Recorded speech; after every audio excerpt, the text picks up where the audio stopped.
Teens two-run homer in the third inning tied the game at 2. The Brewers went ahead 3-2 before Cal Ripken took Cal Eldred deep in the fifth inning, which tied the game at 3. But John JAHA gave Milwaukee the lead for good in the sixth with an RBI double that scored Greg Vaughn. A 5-3 Brewers victory, and tonight it's game 2 of the series next on O's TV.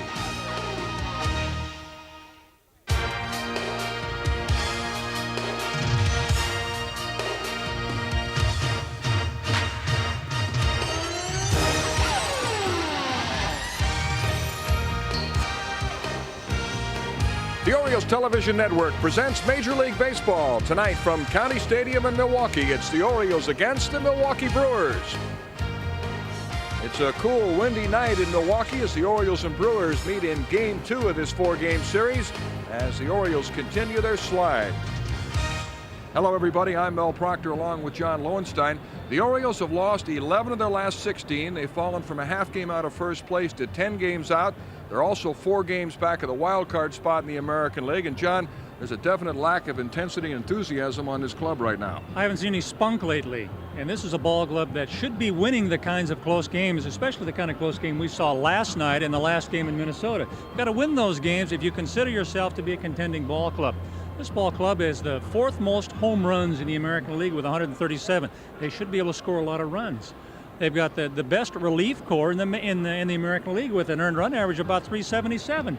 So they should not only be outscoring these teams, they shouldn't be allowing these teams to score many runs. And they just haven't seen the motivation from this ball club on the field yet this year. Well, hopefully the fire will begin to burn a little bit tonight in Milwaukee. We'll be back with the Rolling Rock starting lineup for tonight's game in just a moment.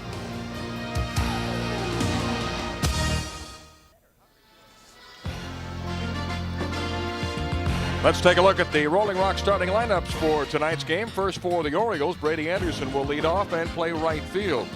The Sandman, Chris Sabo, is in left field, batting second. Rafael Palmeiro at first base, he'll hit third. Shortstop Cal Ripken is in the cleanup spot. Harold Baines, again the designated hitter. Leo Gomez at third base. Chris Hoyles will catch and bat seventh. Mark McLemore is at second base, hitting eighth, and Mike Devereaux in center field, batting ninth. And pitching for the Orioles tonight, 12-game winner Ben McDonald. Well, I'll tell you what, Mel, Ben's been pitching somewhat better lately after his brilliant 7-0 start. Suffered a downturn about the middle of May, so through the end of June, and still, his last 3 outings have shown him pitching to a near 6 earned run average, and that's very much un-Ben-like. A little better command would straighten out that problem pronto for him. And then again, the Brewers have not been one of his favorite teams to pitch against at 3-7 lifetime. And the batting order tonight for the Brewers, Jody Reed will lead off and play second base. Switch hitting Turner Ward in center field. Kevin SEITZER at first base, batting third. Dave Nilsson will do the catching. He'll bat fourth. Greg Vaughn is in left field. John JAHA is the designated hitter. Matt Mieske in right field, batting seventh. Jeff Cirillo will play third base and hit eighth. And Jose Valentin, who had a home run last night, is again at shortstop, batting ninth. And pitching for the Brewers, all-star right-hander Ricky Bonas. Tell you what, Mel, he's enjoying his best season to date in the big leagues. He's won his last 3 out of the last 4 starts, the other being a no decision, and during that period he's pitched to a slightly over 2 earned run average. Those would be mighty tough numbers for the Orioles to contend with here tonight. However, again, the Orioles are not one of his choice clubs to pitch against at 1-4 career-wise. 3 games over 500, and the hits to runs pitched ratio at dead even. He's not unhittable by any means, but with a good rising fastball, that forkball, variety of breaking pitches, he can be a stalwart competitor. The umpires tonight, Ted Hendry is behind the plate. Crew chief Drew Coble at first base. Chuck Merriweather is at second, and Brian O'Nora at third. The Orioles begin play tonight a distant 10 games back of the New York Yankees in the American League East, and 4 games out of the wild card spot. They trail both Cleveland and Kansas City in the fight for the wild card spot. They're 4 games back of the Indians and 2.5 games back of Kansas City. And how about the Brewers, who received the pitching and hitting they needed last night after a shaky beginning that saw them fall behind early. But Cal Eldred and his offensive mates, they regrouped brilliantly and won a hard-fought game they wanted badly after getting swept 3 straight by the Yanks. Game time temperature 65 degrees, although it is expected to drop down into the low 50s tonight. It was beautiful this afternoon. Great jogging weather. But we're not jogging tonight. We're playing baseball, and Brady Anderson will lead off against Ricky Bonas. Brady had 3 hits last night, a double and 2 singles, and drove in a run. He checks in batting .262. Facing the Brewers' most consistent pitcher this year, 25-year-old Ricky Bonas. And strike 1 to Brady. Bonas was acquired 2 years ago from the San Diego Padres in the Gary Sheffield trade. And he solidified the rotation as the 5th starter his first year here and won 9 games. Last year he was 11-11, and this year having a career year. A win tonight would equal his win total of last year. Brady runs up to bunt and almost takes it in the chops. Tell you what, the bonus the Brewers are getting from Ricky is an upstart season that sees his record at 3 games over 500, as you mentioned, Mel. And one of the reasons is that he has this rising fastball right here, and he's not afraid to throw it in off the plate. Sometimes as a hitter you can walk right into that thing when you're trying to drag it. Bonas is from Puerto Rico, spends his off seasons there. And he goes 2-1 to Brady Anderson. Bonas pitched in only 54 innings for the Padres before being traded, and there was a lot of pressure on him when he came over here because Gary Sheffield went to San Diego and won the National League batting crown, hit 33 homers, and Bonas was just a young prospect. But he slowly developed at the age of 25 as having his best season. On the corner for a strike, and it's 2-2 to Brady Anderson. Still has to pitch ahead in the count and mix a multi-pitch assortment to win. I'll tell you, when you can pierce the outside part of the plate like that last one right there's no wonder he's won 10 games. Bonas feels that he's much improved this year because he's been able to throw his fastball for strikes and spot the pitch where he wants it, and also because he's been able to throw his breaking ball and changeup when he's behind in the count.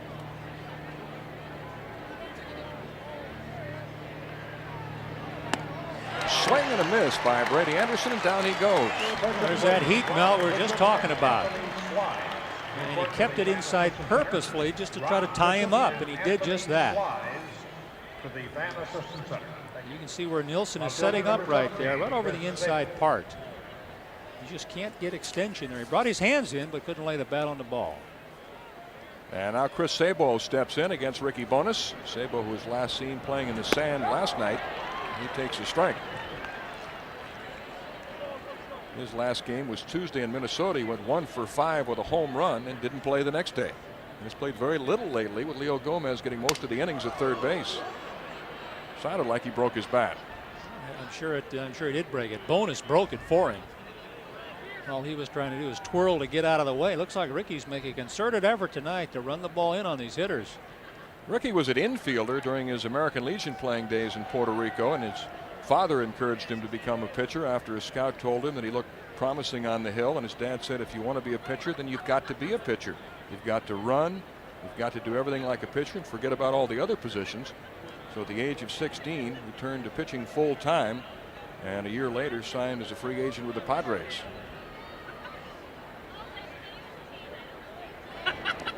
Slow breaking ball is outside. It's 1-2 to Chris Sabo.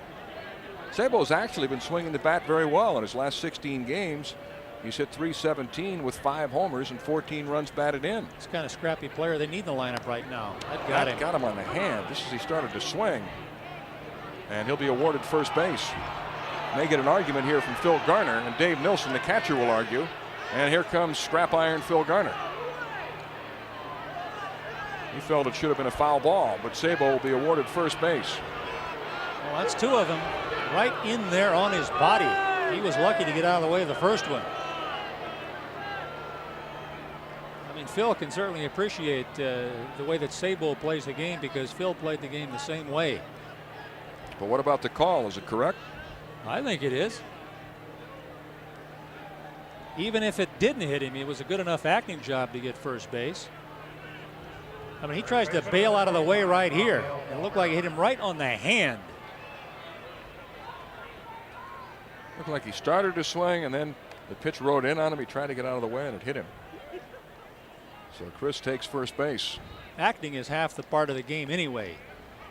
If it even comes close to hitting you, looks like it hit him right off the hand. I mean, that ball could have hit him in the chin.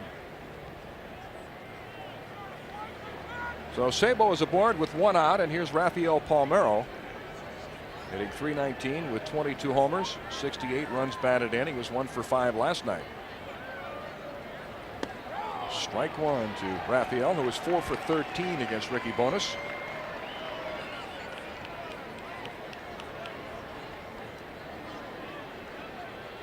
Bones lost to the Orioles and his mound opponent tonight, Ben McDonald, here on May 23rd. He went 7 1/3 innings in that start. Fastball high and away, and it's 1-1 to Palmeiro.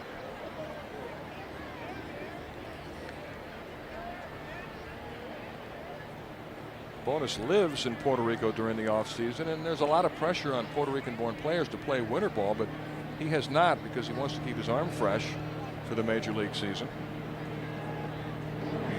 He said, folks at home have to understand that this is my future and my career is here in Milwaukee. And he really likes playing here. He said he would like to spend the rest of his career with the Brewers. So they treat him well, and he feels at home here. 2-1 to Palmeiro.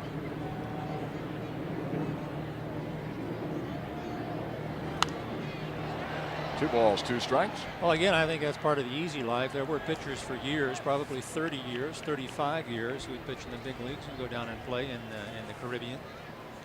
All the games and play up here a full season, year after year after year. And they somehow kept their arms fresh.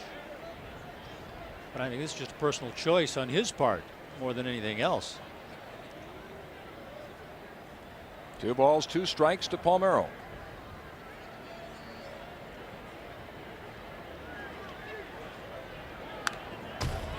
The Brewers are playing Palmeiro toward the opposite field more than most teams do. He is, for the most part, a pull hitter. He will hit the ball the other way if you pitch him away, but he's a pull hitter.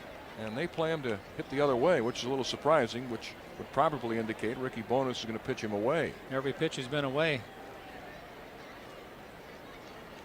If you play him away, you pitch him away. That's right. Well, they could try to sneak in one time, and that would be a surprise.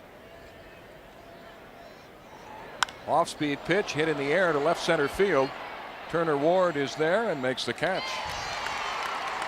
I tell you, it looks like the ball is carrying again today. The wind doesn't look to be blowing as much as it did last night, but the ball is carrying very well.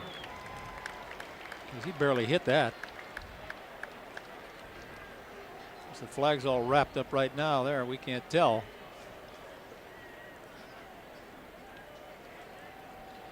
Cal Ripken comes up for the first time. He had a home run last night in the 5th inning off Cal Eldred, the Brewers starter, to tie the score at 3. The Orioles wound up losing the game 5-3. Well, again, Mel, they broke the ice first in their 4th consecutive road game. They got on the board as the first team. Couldn't make an early lead stand up. Just isn't the continuous pushing and shoving you would expect from this talented club right now. Fastball low to Cal, who has 1 home run off Ricky Bones. He's 6 for 22 lifetime against him, hitting .273. Bones has been a very durable pitcher. This is his 23rd start, and since he's been with the Brewers, he has not been on the disabled list, which is more than a lot of Brewer pitchers can say. But he said, my personal goal every year is to start and finish the season healthy and be able to play the whole season without pain or any kind of trouble to my body. And he said, I've been pretty happy with the results so far. Except in his last start, he came out with a strained hip after 1 inning, and that had him concerned. But again, he's right back in there in another starting assignment. And he did not go on the DL. There's a strike, and it's 1-2 to Cal. Cal, it looks like he's resisting saying anything to Ted Hendry. And that pitch did widen the plate somewhat, but again, we've seen pitchers throw out there intentionally hoping to get that call, and for the most part, they've been getting it this year. They've needed it.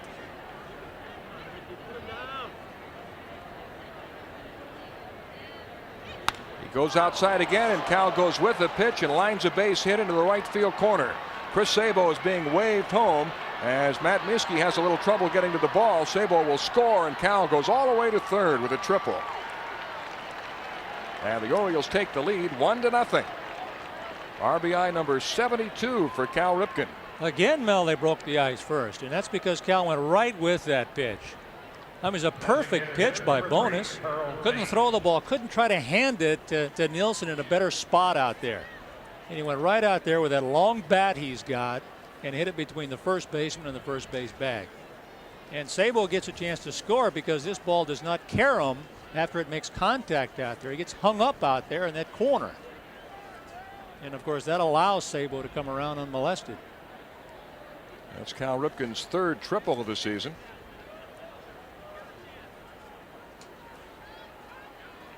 And with 2 outs, Harold Baines coming up. Baines had 2 hits last night. A single and a double. He drove in a run in the first inning to give the Orioles the lead last night against Cal Eldred.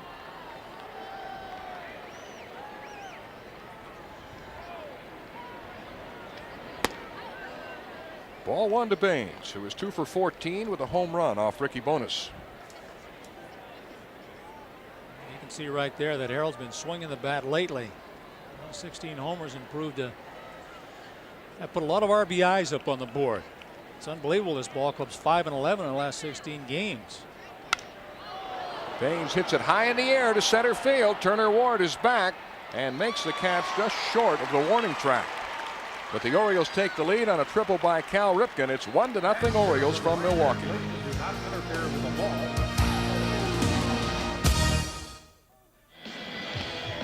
Welcome back to County Stadium in Milwaukee, the home of the Milwaukee Brewers. The Orioles lead 1-0, and Ben McDonald is on the mound tonight, making his 23rd start. Hasn't had a lot of success against Milwaukee over the years, though, and 13 career starts. He is 3-7. That's his worst record against any team in the league. So this year he's faced the Brewers twice. He won 5-3 here in Milwaukee on May 23rd, besting Ricky Bonus in that game, and then lost 9-2 in Baltimore June 22nd. Well, Ben's best performances, Mel, are key to the strength and command of his fastball and curveball. When that approach becomes evident early on, then you usually are witness to one of the better games that he can fashion out there. But for the most part, in the early innings, when he goes to that fastball and that breaking ball, he can be a very, very tough pitcher. And the professor, pitching coach Dick Bosman, looking on. Ben McDonald and Mike Messina have combined for 27 wins, most of any twosome in the major leagues this year. Well, Messina's won 15 and Ben has won 12. They got an opportunity. You mentioned in the opening, Mel, this tandem could win 43 games this year. They're on a pace to win 43 games. Messina's on a pace to win 23, and if Ben wins tonight, he's on a pace to win 20. The M&M boys, and on the cover of Sports Illustrated recently. Ben got off to a great start, winning his first 7 starts to set an Orioles record. Then in his next 9 starts, he struggled. He went 3-5 with a 6.94 ERA. It seems to have turned it around his last 6 starts. Jody Reed takes a strike. The Brewers' second baseman was 0 for 5 last night, hitting .266, 2 homers, 34 runs batted in. Reed in his first year with the Brewers after playing last year with the Dodgers. It's been a good pickup for this club. Not only a good hitter, he's a .279 lifetime hitter, but a very dependable second baseman. Last year with the Dodgers, he set a club record with only 5 errors and led National League second baseman in fielding. And this year, he's committed only 3 errors. 2-1 to Jody. He's been a good player for any team, Mel, because he's a fine offensive player to boot. They kept everything away from him last night, didn't give him a chance to pull the ball. And I'm surprised there wasn't more interest,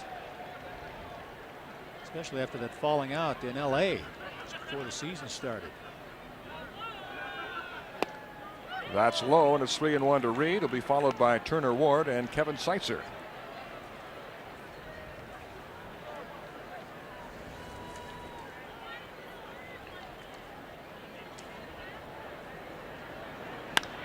Line shot to Leo Gomez for the first out. That's why you got to keep the ball away from him. Because you mentioned it last night, he's a doubles master. He was when he was up in Boston. 4 times with the Red Sox, he had 40 or more doubles. Pulls a lot of balls down the left field line. Also at Fenway Park, he would hit balls off the green monster and left. You look at him, you see him, he's not very big. You don't think he can hurt you, but that's not the case. Here's the center fielder, switch hitting Turner Ward, hitting .243 with 8 homers. Ward previously with Cleveland and Toronto. Played on the World Championship teams in Toronto, but was a backup outfielder. Didn't get a chance to play much. Said he's really enjoying being here in Milwaukee because he knows he'll be in the lineup every day. Yeah, 25 extra base hits and 42 ribbies too. That's a little production right there, and a little shy of 350 at bats. 1 ball, 1 strike to Ward. When he was in Toronto last year, he had Devon White and Joe Carter and Ricky Henderson playing ahead of him and just didn't play much. Absolutely no hope for movement in that organization. It's best to get out, and he did. Strike 2, 1-2. Let's look. No, just look at the natural movement on that pitch of his. I mean, in the early innings, he throws that thing so hard, and it's got a vicious tail on it.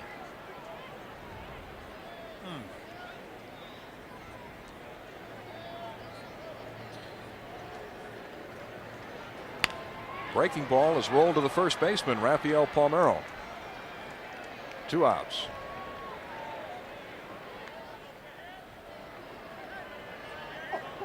The Brewers shop in the bargain basement. They're what's regarded as a small market team. They don't have a big budget, and so they pick up guys like Jody Reed, who didn't re-sign with the Dodgers. They signed him to a contract with a base of $350,000. Kevin SEITZER they picked up last year after he was released by Oakland. Turner Ward was claimed on waivers from Toronto. This is how they put the team together.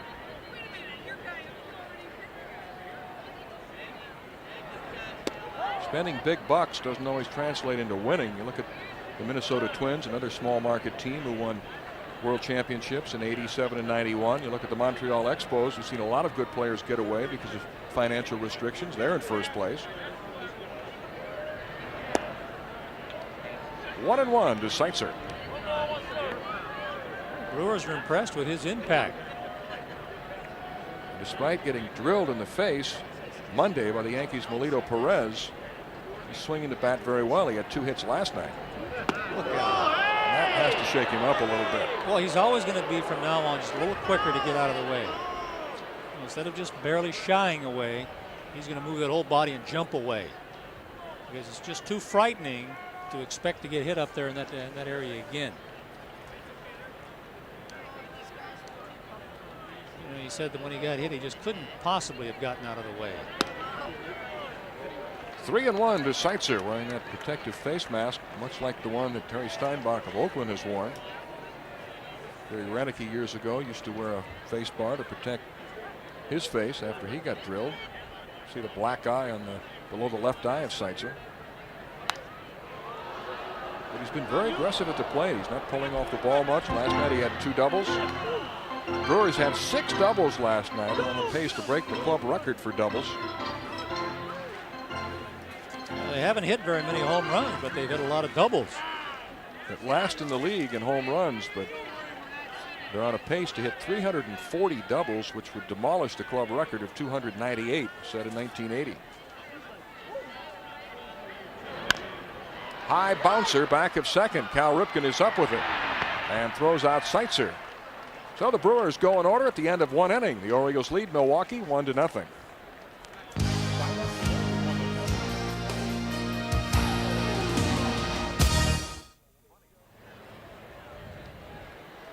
The all sports stat of the day, the best road records in the major leagues. The Yankees with the best record overall, 36-17 on the road. Montreal is 36-19. Then the Braves, the Orioles have fallen a bit on the road. And one time they had the best road record in the league. And the Cheeseheads are here tonight. The Wisconsin Cheeseheads, well represented. Strike, what strike? We're just waiting for the Packers. Packers play several games here during the season. Play tomorrow afternoon in Madison. Leo Gomez will lead off the second inning against Ricky Bonas. Both Bonas and Gomez are from Puerto Rico.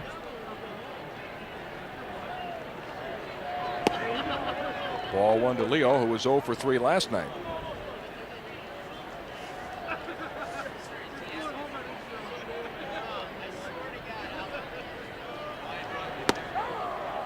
One and one. Leo in his last 32 games has gone 17 for 106, hitting only 160.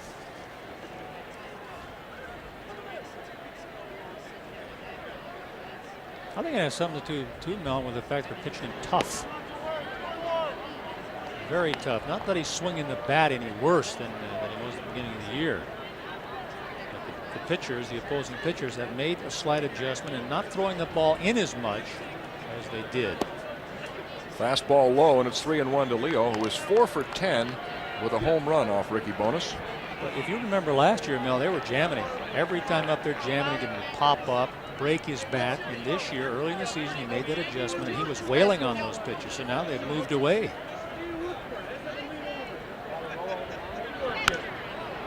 Popped up in foul territory. Kevin SEITZER over near the Brewer dugout, but has no play. This is a game of constant adjustments. You make them, the pitcher makes them, you have to make them back. It might not happen in the minor leagues, but in the big league level, this is where you make your living. And if they can find a way to compromise your hitting skill at the plate, they're going to do it.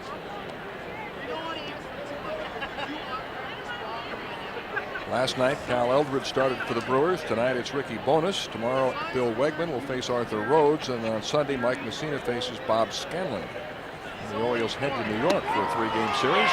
And Gomez is called out on strikes. Oh, there you go. Now, just look at the location of that pitch. He must not be seeing the ball well right now because he's taking a lot of called third strikes. He's taking pitches he doesn't think he can hit. They're not inside. He doesn't take pitches on the inside part of the plate. They're pitches out there. He thinks this is low. I'll guarantee he does. But if you could see across the plate right there, from that angle anyway, it looked about at the knees. But he's concerned because he realizes he doesn't believe he can hit that pitch. That's the second strikeout tonight for Ricky Bonas. And it brings up Chris Hoyles, who was 1 for 3 last night. Hoyles says he'd like to get his batting average up. He's pretty happy with the home runs and RBIs. He feels that if there's not a strike, he's going to finish with pretty good numbers if you project his 18 homers and 50 RBIs over an entire season. But he would like to get his average up from 235. 2-0 the count to Chris. Or Chris, I wouldn't worry about the average. I'd worry about the home runs and production. That's all. It's nice to hit for an average, but that catching position is a power position, and it's a production position. Popped up back of second base. Jody Reed makes the catch for the second out. This is how you win 10 games, when you can easily run that fastball up and in on some powerful hitters. He has plugged the defense at that position, and he would have plugged it for many teams had more teams shown interest. Mark McLemore comes up with 2 outs and nobody on. Mac was 0 for 3 in last night's game. Hitting from his stronger side, batting .275 with 3 home runs left-handed. He takes a fastball high and away. Right-handed, he's hitting .170 with no homers.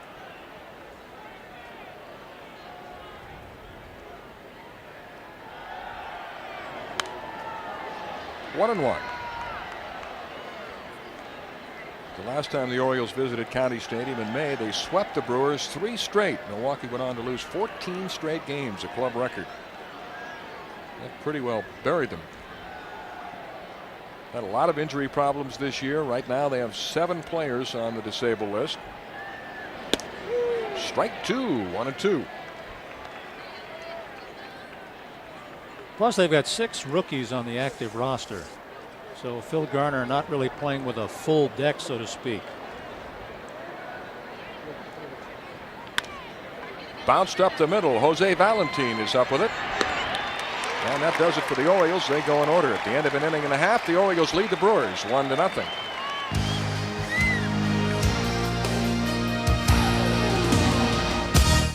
Back at County Stadium in Milwaukee, the Orioles lead 1-0. Ben McDonald retired the side in order in the first, so he'll face the 4, 5, 6 hitters in the second inning.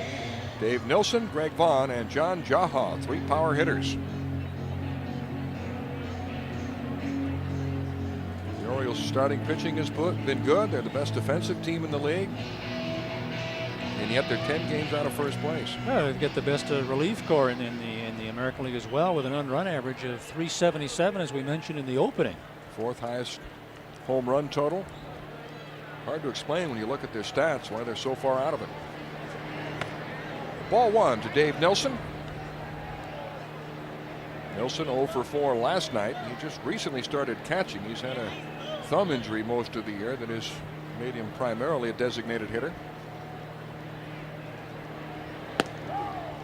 1 ball, 1 strike to Nilsson, who played winter ball in his native Australia, played in the Australian Baseball League, played for the Brisbane Bandits, led his team to the league championship. He hit .362 with 12 homers, but the main reason he went home to play winter ball was to work on his defense. Still learning how to call a game and how to communicate with pitchers. And he's had some trouble throwing. He's only thrown out 19% of opposing base stealers, but the Brewers really like him. He's got some power. He's a big kid. He's had 4 4-hit games this year. 1-2 to Nilsson.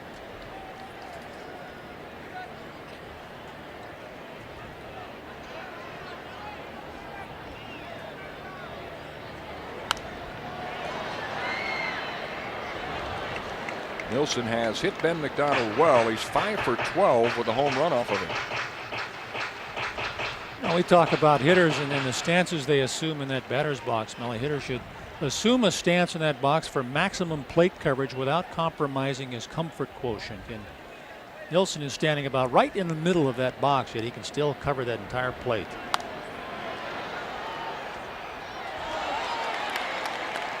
If you can stand far away and can still cover the plate and feel good about it, fine, especially if the results bear that out. I mean, just look at Harold Baines as an example. But this guy has quite a bit of reach on him. And he's got some pop too, but early in the game, Ben has to go with good stuff, challenge these hitters.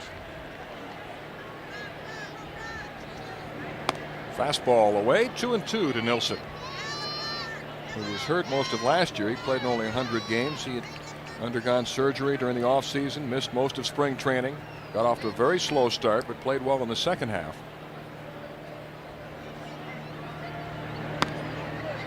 3-2. Ben started that fastball off inside, hoping it would tail back over the plate.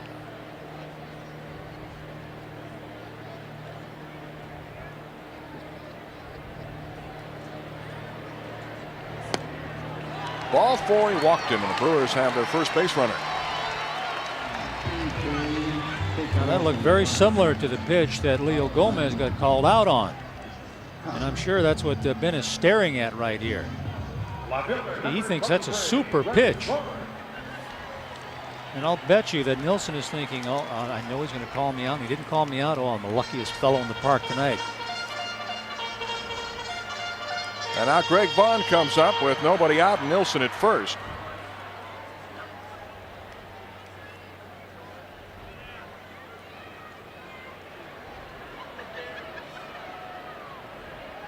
Vaughn last night had a single and a double and scored 3 runs. Line foul, and Brewer manager Phil Garner credited Vaughn's base running as a big key to the victory last night. He stole the base in the 4th inning, which led to a run. Then in the 8th inning, he walked and tagged up and advanced to second base on a fly ball to left to get into scoring position and scored again. I was talking to Vonnie about that before the game, and he said he was trying to get a lead to steal second base off Alan Mills, but he kept throwing over there, and he couldn't believe it because Mills had 1 and 2 on the hitter, and he expected Mills to go to the plate so he could run, but Mills was paying him a lot of attention. But to have taken second base on a simple fly ball to left as it was, although it was deep, was a stroke of genius on his part. Fastball is inside, and it's 1-1 to Vaughn. Well, Vaughn's base running, Phil Garner said, those are the kinds of things that just light my fire. I just love seeing stuff like that happen.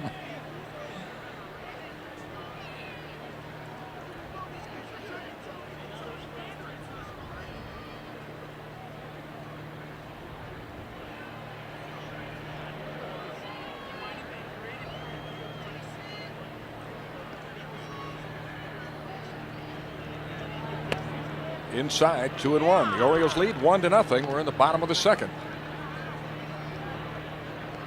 The Orioles are 4-3 against the Brewers this year. They swept Milwaukee here in May, dropped 2 out of 3 at Camden Yards, and the Brewers won last night 5-3. Brewers have played pretty well since the All-Star break. They're 12-9 since the break. That record would have been even better, but the Yankees came in here and swept the first 3 games of this homestand. Try this stance in the morning when you get up, Mel. 2-2. Just lock yourself into that position he employs. See if you can get out of it.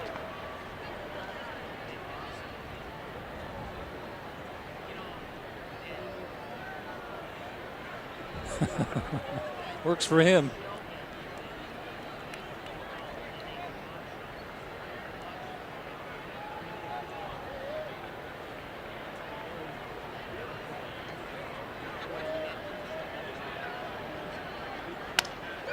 Grounded foul by the third base coach, Duffy Dyer, and Vaughn broke his bat.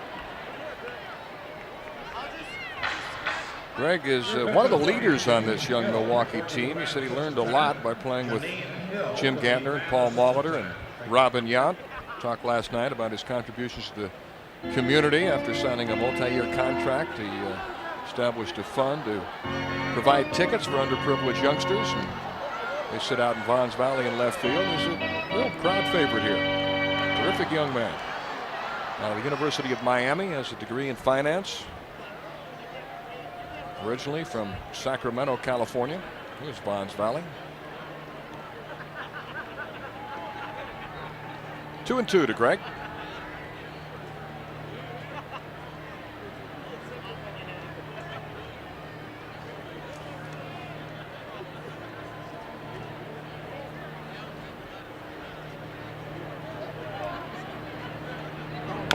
He reaches for one and tops it back to Ben McDonald, who will throw him out at first. Dave Nilsson moves to second base, and the Brewers have the tying run at second with 1 out. Wants a break anytime you can get him out on a bouncer back to the mound. Designated hitter number 32, John JAHA.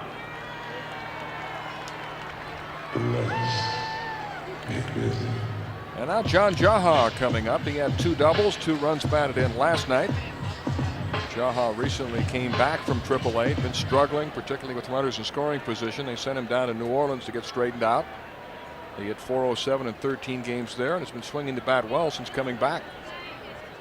Well, he's much better than a .235 hitter, that's for sure. Nilsson at second, 1 out. Strike 1 to JAHA, who has very strong, has tremendous power. Last year in Detroit, he hit a 450-foot home run under the roof at Tiger Stadium in left field. Well, you can see he's strong. Just look at that body. And he's going to strike out a ton. That's the only thing holding him back right now. If you're going to hit home runs and strike out, that's fine, but you got to produce those runs as well. 1-1 to JAHA. His nickname is JJ. In the minor leagues, they called him Jaws. He prefers JJ. Well, that Jaws may fit as soon as he catches on up here in the big leagues.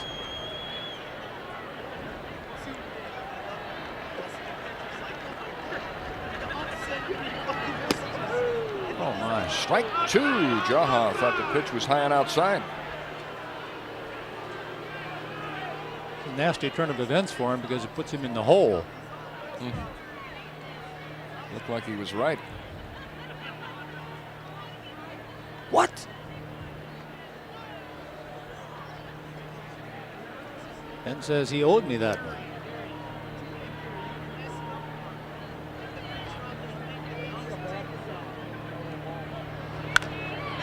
Ground ball to second baseman Mark McLemore. Low throw, but backhanded nicely by Palmeiro, and on the play Dave Nilsson advances to third. But when you just throw the ball like that at second base, you know it's heading into the dirt. And you just hope the first baseman has the talent to scoop it up, because that's not a tough throw right there. It's an easy throw. Sometimes you just have to throw it harder to get it there in the air. You know, when you go from the dirt surface to the grass too, sometimes it screws you up just a little bit. And now Matt Miskey will come up with 2 outs and a runner at third. Miskey having a fine rookie year, hitting .268 with 10 homers. He was 1 for 4 in last night's game. The Orioles lead 1-0, but the Brewers are threatening in the second. Breaking ball for a strike. It buckled his knees. Well, they think that that he and Greg Vaughn would be a pretty good tandem in home runs and power. They might be looking at 2 guys producing somewhere between 50 and 55 to 60 home runs a year. But again, he's got to learn the opposing pitching. He's got to learn the strike zone a little better. But it looks like he's going to be a fine player. Fastball outside. Ben doesn't get the call this time, and it's 1-1. Ted Hendry appears to have an ample strike zone. All the players want to know is, can they count on a strike being a strike and a ball being a ball, and maybe a strike a couple inches off the plate being a strike? They just want to know early in the game. So far, they haven't seen any indication of what the strike zone looks like. That's outside and low, and the count is 2-1 to Matt Miskey, who was acquired from the Padres in the same trade that brought Ricky Bonas and Jose Valentin. That's been a good trade for the Brewers because they did part with the talented Gary Sheffield, but he was unhappy here. He'd had some injuries and was fighting with the front office and made it known that he didn't want to play in Milwaukee. And they got 3 good players in return.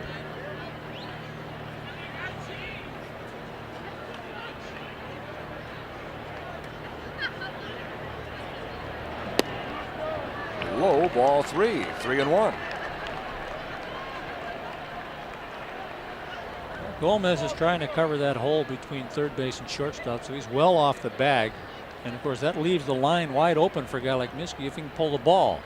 And you figure as hard as McDonald's throwing in the early innings, he's not going to be able to do that. But look at that area there between the bag and Gomez.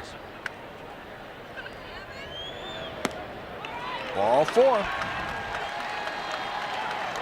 That's the second walk given up in the inning by Ben McDonald, and with runners at first and third, Jeff Cirillo, the third baseman, will be coming up. Cirillo had 2 hits and 4 at-bats last night. Scored a run and drove in a run. Johnny Oates motioning that the guy at first might run, and if he does run, make sure you pick up that runner at third. Jeff Cirillo's been back and forth from Milwaukee to New Orleans several times this year.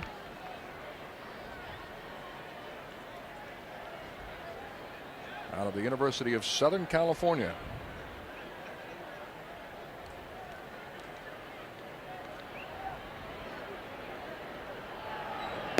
A knee buckling curveball from Ben McDonald, and it's strike 1. He might see another one the way he reacted to that one.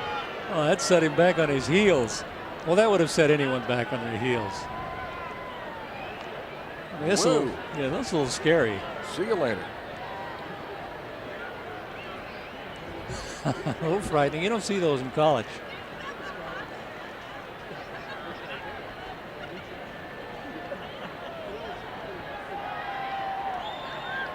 Another curveball. This one doesn't break as much, and it's 1-1.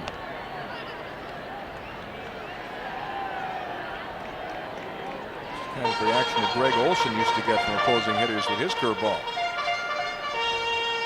He's the only pitcher I've ever seen, Olson, who would get that reaction from left-handed hitters, because his curveball came right over the top.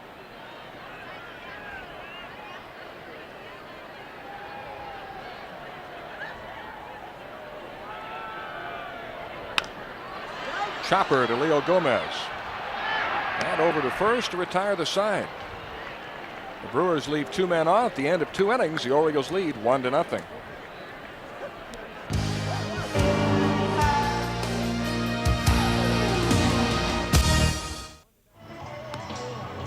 The Nissan trivia question for tonight: name the 3 major league players to reach double figures in home runs every season since 1980. And we'll have the answer a little later. The Orioles lead the Brewers 1-0 in Game 2 of this 4-game series in Milwaukee. Your attention, please.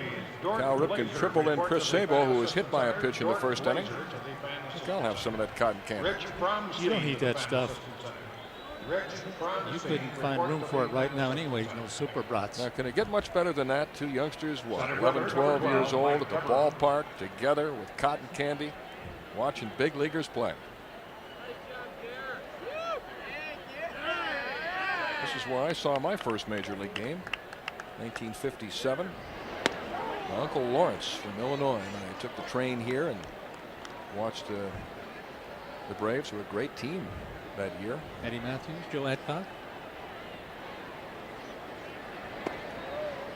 1 ball, 1 strike to Mike Devereaux, who's in the lineup tonight mainly because he's hit Ricky Bones well. He's hitting .429 with 6 hits and 14 at bats. High fly ball to center field and playable for Turner Ward.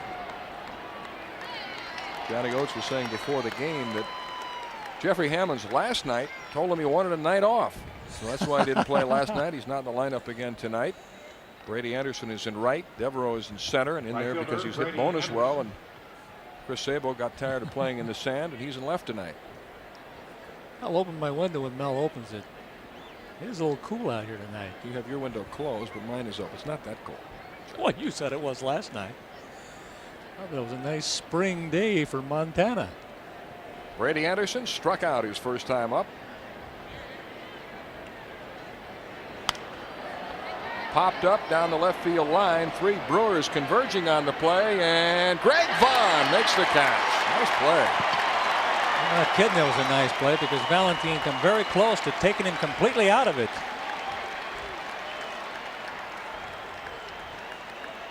I mean, if Jose didn't go down, there might have been a collision, but he still almost clipped it.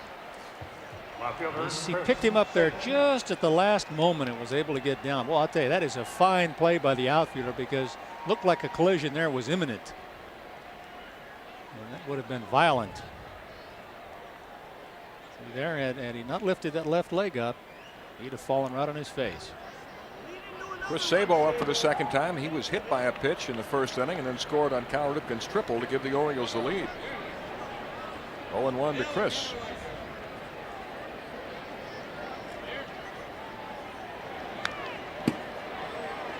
Sabo says, just give me 500 at bats and I will produce 20 home runs plus and 80 plus RBIs, and his major league record would indicate that.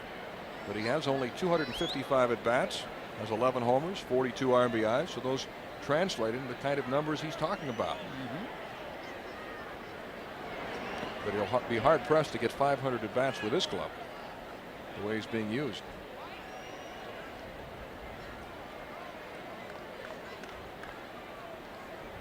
One and two to Chris. Yeah, we're talking about 80 runs scored, as you mentioned, 80 ribbies too. And probably someone who's going to hit around 265 if he plays a little more consistently. In the hole, Valentine dives but can't come up with it. It glances off his glove, and Sabo is digging for second base. Valentine fires. The ball gets away from the second baseman. Sabo's heading to third. The ball gets away from the right fielder, and Sabo will stop at third base. So a wild play, and Sabo winds up at third. Look, we were talking about it before the game. This is what he brings to the club.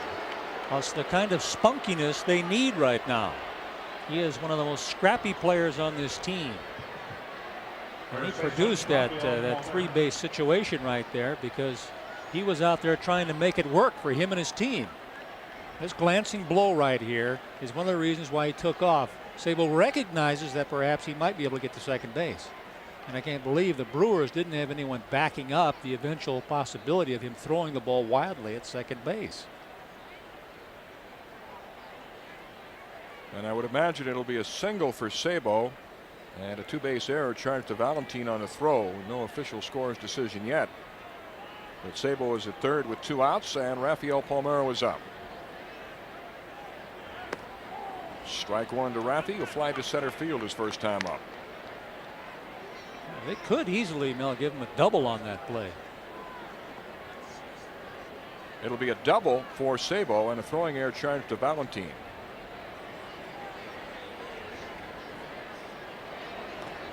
Breaking ball low, 1-1.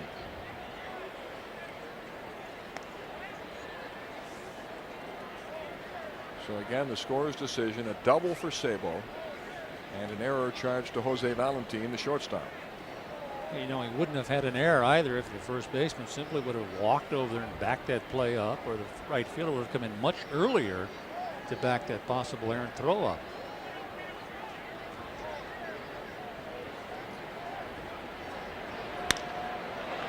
Line drive by the shortstop Valentin, and the Orioles get another run as Sabo scores for the second time on a base hit by Palmeiro.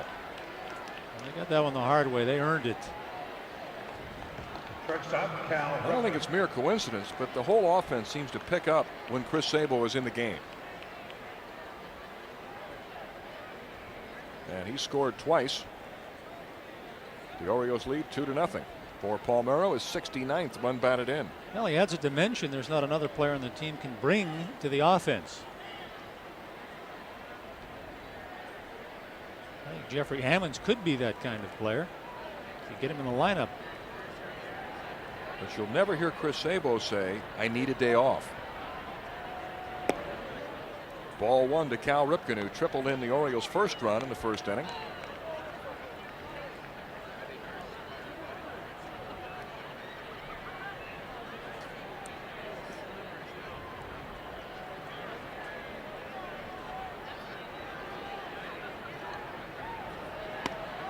Ball pops out of Nilsson's mitt, but no advance by Palmeiro, and the count is 2-0 to Cal. The automatic eject button was employed right there.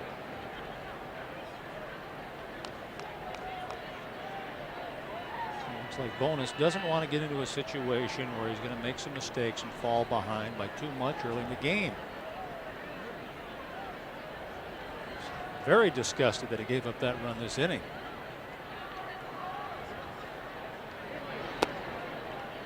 Low, ball 3, and it's 3-0. Now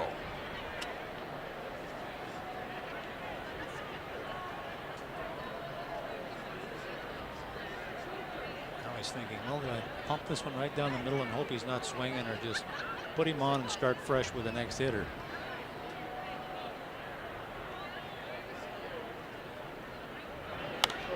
Cal swinging away and skies it high in the air to shallow left. Valentin goes out, but Greg Vaughn calls him off. For the Orioles, 1 run, 2 hits, 1 error, and a man left. At the end of 2.5, the Orioles lead 2-0.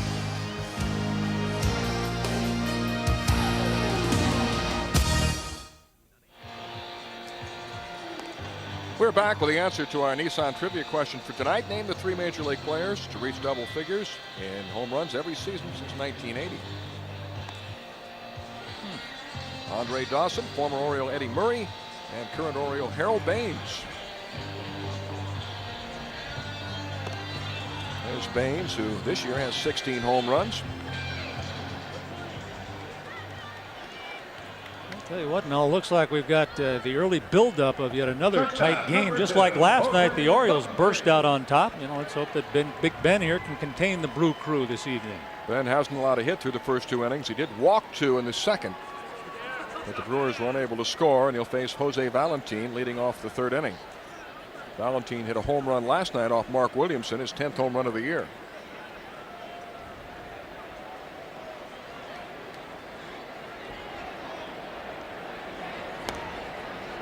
Ball 1 to Valentin.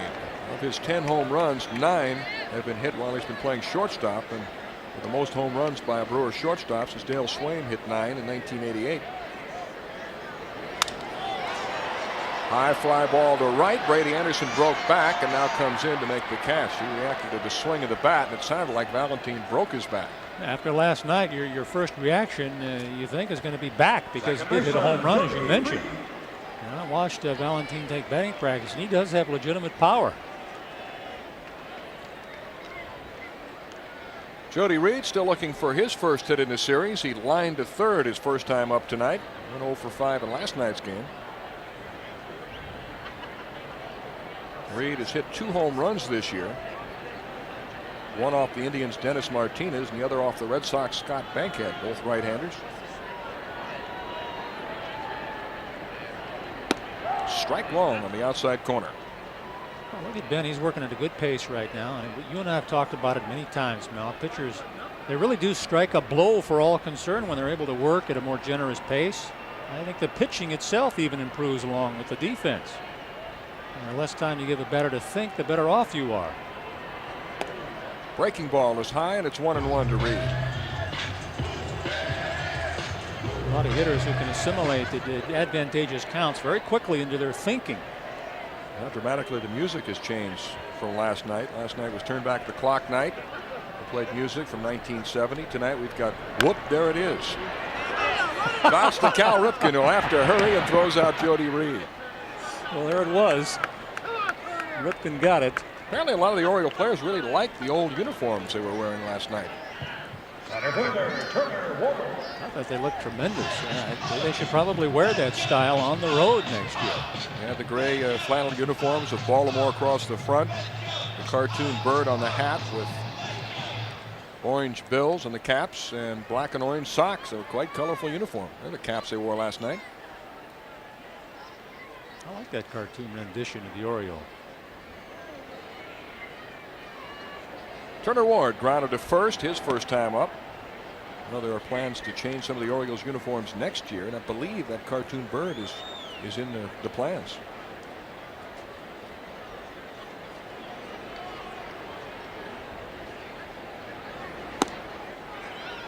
1-1 to Ward. Well, obviously the pitchers can go to their hands on the mound, or on the mound there with their mouth. Pump a little warm air in there for feeling. It's pretty cool tonight. Ball 2, 2-1. The Orioles again wearing the black uniforms. They normally wear black when Ben McDonald pitches. The pitcher's choice as to what uniforms they'll wear. Strike 2, 2-2. In Ben's first 20 starts this year, the Orioles wore the black jerseys. Then they changed on July 26 against Cleveland, went with the white jerseys, and he won 10-4. But in his last start against Toronto, the black jerseys came back.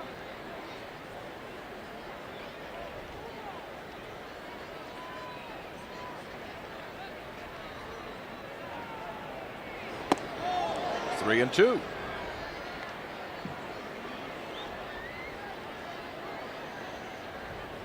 It's more superstition than anything else. Last year, year before, he started throwing really well, exceptionally well, wearing those jerseys, and he just stuck with it.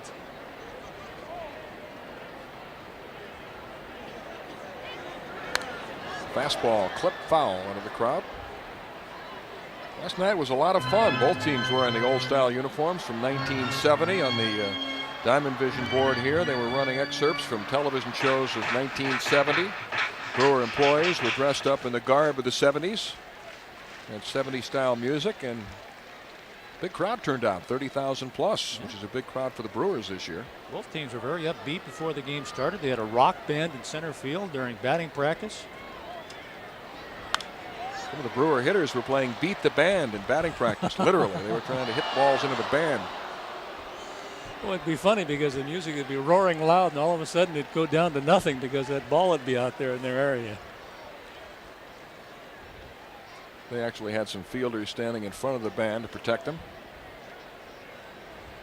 But it was a fun night. Tonight, the Orioles lead 2-0.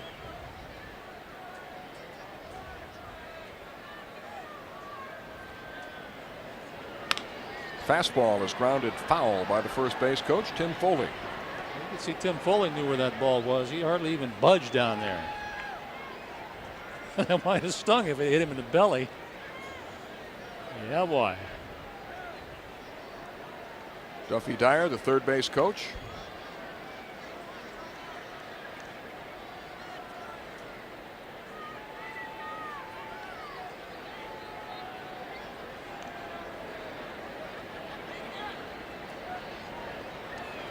Fastball got him. Well, Ben McDonald does not allow a hit through 3 innings, and the Orioles lead 2-0.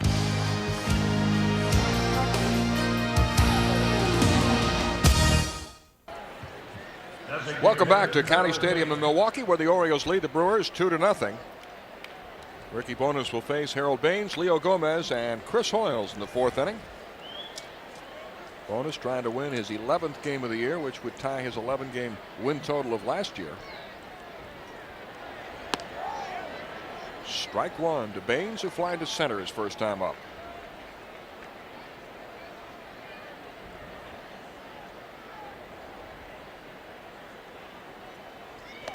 High and tight, 1-1. The Brewers' defensive alignment with Baines up is much different than that of most teams.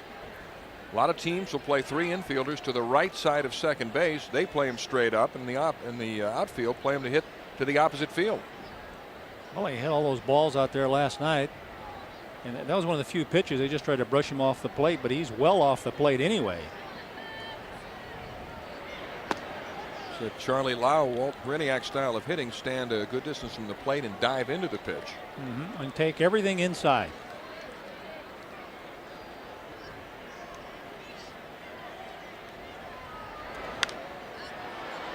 In the air to left center field. Vaughn calling for it.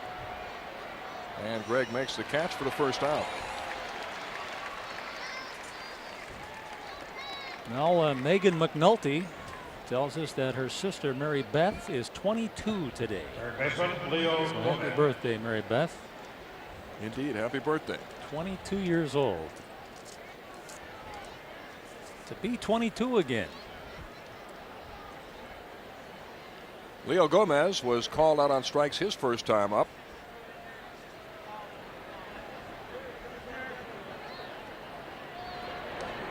Breaking ball in the dirt, ball one to Leo. 2 runs, 3 hits for the Brewers, or for the Orioles, I should say. For the Brewers, no runs, no hits, and 1 error. Well, Lee was ready to pump it that time. He got down into that helicopter position and he was going to start it. So the first thing on his mind is that he is not going to strike out looking this time up to the plate. Fastball, and there's that pitch again that looks like it's way outside. But Ted Hendry called it a strike. It's definitely outside, and they know it, and they're going to set right up there again. There's just no way he can reach that pitch. And now it's really starting to aggravate him. Bonus bounces a curveball, and it's 2-1 to Leo. Sometimes that umpire will make you move up on the plate, and that's never a good sign when you have to cave into that kind of umpiring pressure. He's still muttering about that call. You bet he is. Leo normally doesn't say much. He's not a complainer.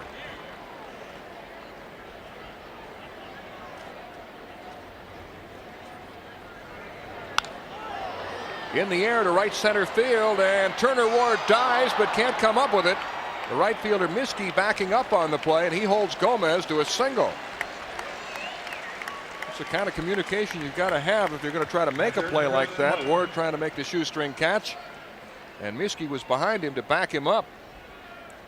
Well, it's an all-out effort, and you'd expect that from the center fielder, and you hope the right fielder's over there to protect you if you can't come up with the play. I mean, this would have been a marvelous grab right here if he was able to come up with it or even knock it down and keep it in front of him. But look at that. Miskey is right there to catch the ball before it even hits the ground again.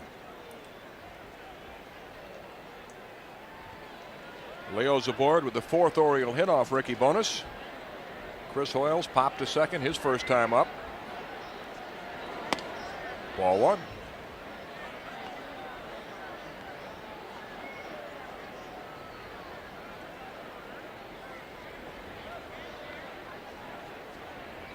Chris has taken a few games off within the last 10 days or so. He's been banged up. Both of his knees are bothering him. He's had a pulled groin muscle. It's bothering him all year long. Well, he said before the game tonight that's feeling much better. And Nilsson heads out to the mound to talk with his pitcher, Ricky Bonas. Well, that's because he's much too tentative.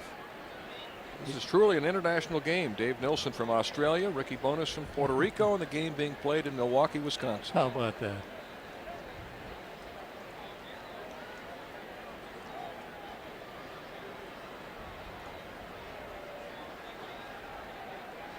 Two 2-0 to Chris Hoyles.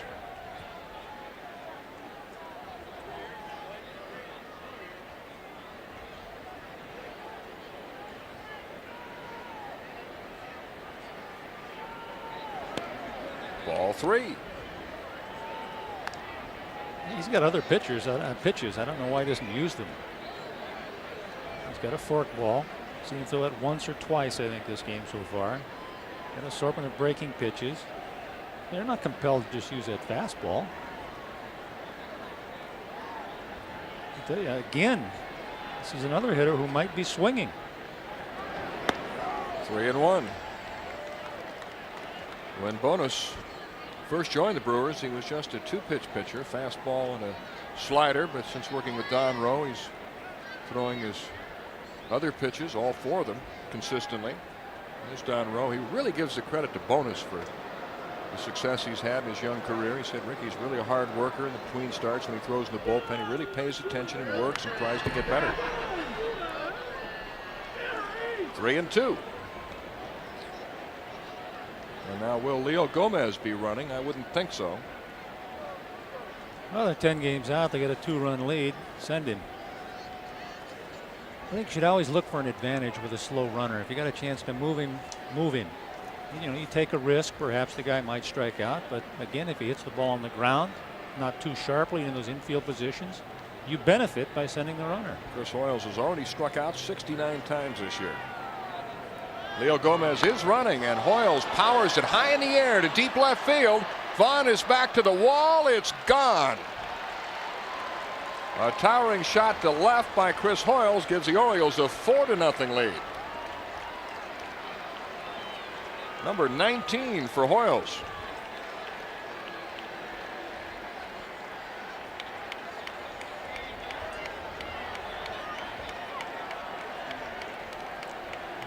That's quite a pace. You're right. I mean, you play a full season, you might be looking at 25 to 30 home runs if he gets hot.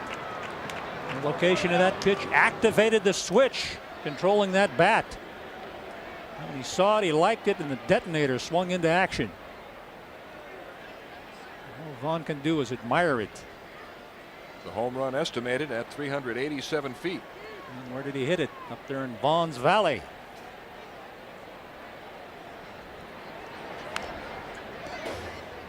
Foul ball, strike 1 to Mark McLemore, who grounded to short his first time up. So Hoiles closing in on another 20 home run season.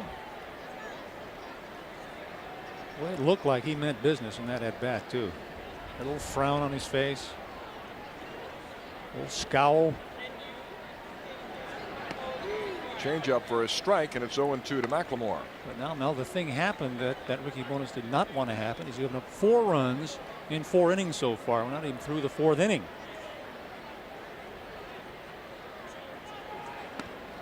And a feeble swing by McLemore, fooled badly on the pitch, and he strikes out. Yeah, but now he starts using his breaking ball. He's behind 4-zip. Use it earlier. Let him see everything you've got so they can't sit on anything special. He's got a good one.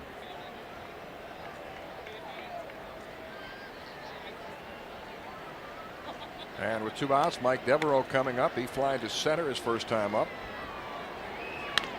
Fastball, a comebacker to Ricky Bonus. He throws him out. But the Orioles get 2 more on Chris Hoiles' 19th home run of the year and now lead the Brewers 4-0.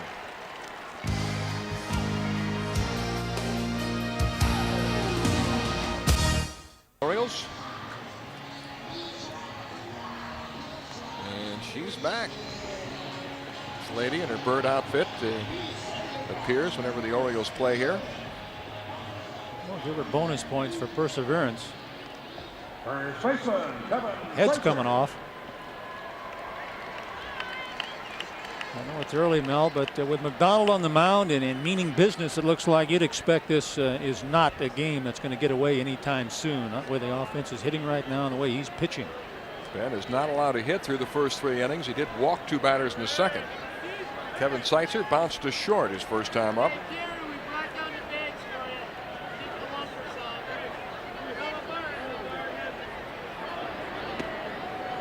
Ball 1 to SEITZER, who spent most of his career with the Kansas City Royals. Had 2 real good years. His first 2 years hitting over 300 and showing some power.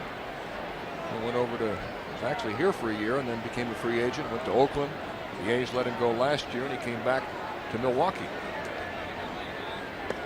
Had some injuries this year, not only getting hit in the face Monday night, but spent a long stretch on the disabled list with a torn hamstring. 2-0 to SEITZER.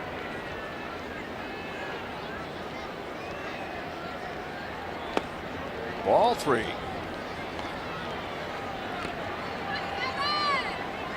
Ben walked the leadoff batter, Dave Nilsson, in the second.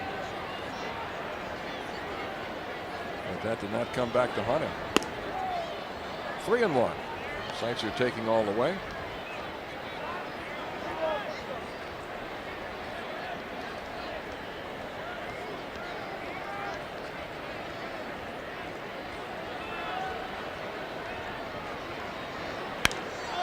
High fly ball to right field and playable for Brady Anderson.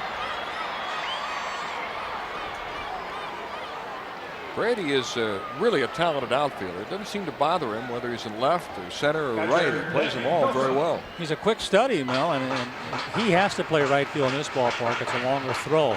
Chris Sabo is in left field tonight.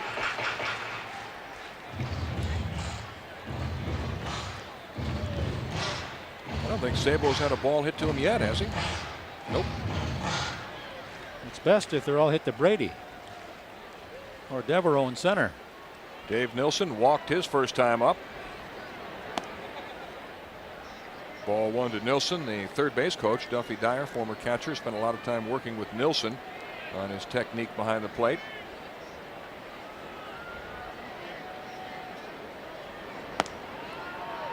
Two and 0. He worked with him last year, and then Nilsson, as we said earlier, went to winter ball in Australia to work on the things that he and Duffy had practiced.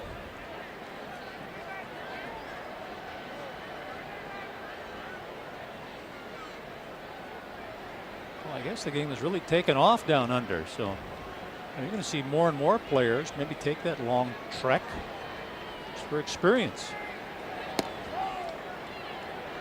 The Brewers really discovered Dave Nilsson in this country. He was playing with the national team, a touring team, and they appeared in Chicago, and the Brewers saw him there and liked him.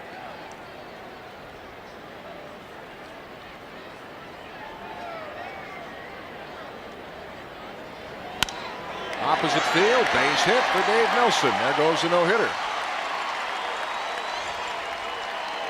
Well, McDonald had a no-hitter for 3 1/3 innings, but gives up a 1-out single to Nilsson.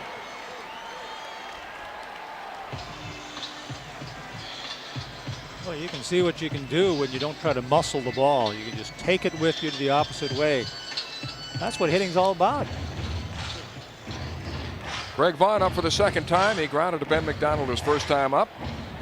4 runs, 5 hits, no errors for the Orioles. No runs, 1 hit, and 1 error for Milwaukee. The Brewers beginning play tonight in 4th place in the American League Central with a 51-57 record, 12.5 games out of first place. They actually got off to a decent start. They were 13-9 to open the season. Then the injuries began to hit. Foul ball. Strike 1 to Vaughn. Vaughn has become a much better hitter, Mel, because he has curtailed his tendency to swing at breaking pitches off the plate. And not often will you see him take a heater at dead center down that dish. Last year, Vaughn hit 30 homers, drove in 97 runs, both career highs. But he says, I'm not a home run hitter. I'm a line drive hitter who will occasionally hit a home run. Phil Garner said he reminds him of Jimmy Wynn, the toy cannon, who was much smaller than Vaughn, about 5'9", played for Houston, hit a lot of home runs. His home runs are a byproduct of his strength and his bat speed.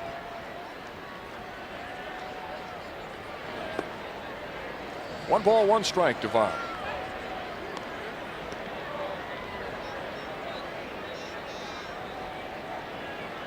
Vaughn checking with the third base coach, Duffy Dyer. The Orioles lead 4-0 in the bottom of the 4th.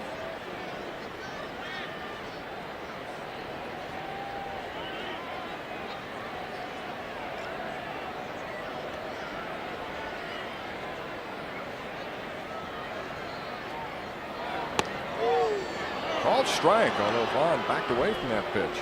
That's because it was thrown about 93 miles an hour. You'll hardly ever see him take a pitch like this. He just wasn't able to ID it fast enough.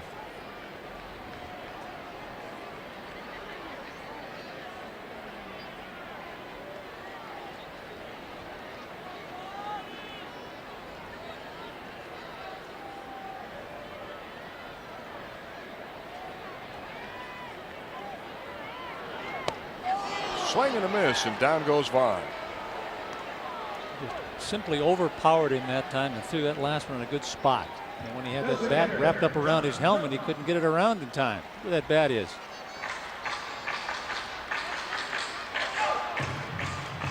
That's doing some serious pitching right there, Mel. Second strikeout for Ben McDonald.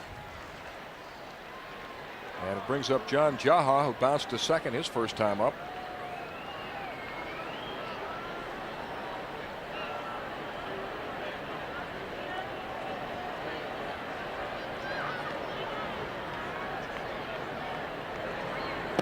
Breaking ball for a strike. Ben's had a good curveball tonight. Well, that's one pitch that JAHA can pull if he swings at it. And the thing that is going to make him a good major league hitter is if he ever starts displaying the kind of opposite field power that made him such a good hitter in the minor leagues. Take that other ball the other way, like Nielsen hit that one to the left. 1 ball, 1 strike to JAHA. He hit 30 home runs in AA ball in El Paso in 1991.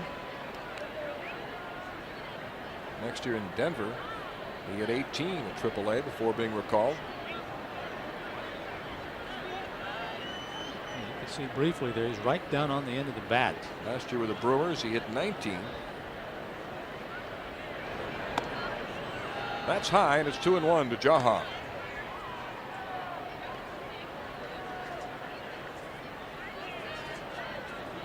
You know, the 2-1 count here, and then you're down 4-zip, and Ben wants to get out of this inning. Just look for something that you can plow into. Look for that heater, and if it's not the fastball, just take it. But try to get a pitch that you can hit into Vaughn's Valley out there and get you 2 quick runs for your ball club. Swing and a miss. He took a healthy cut at that pitch, and it's 2-2.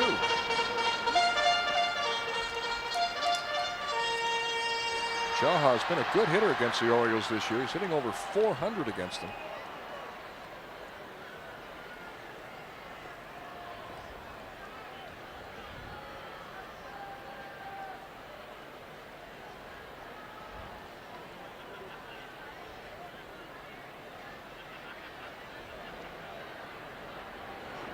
Fastball got him.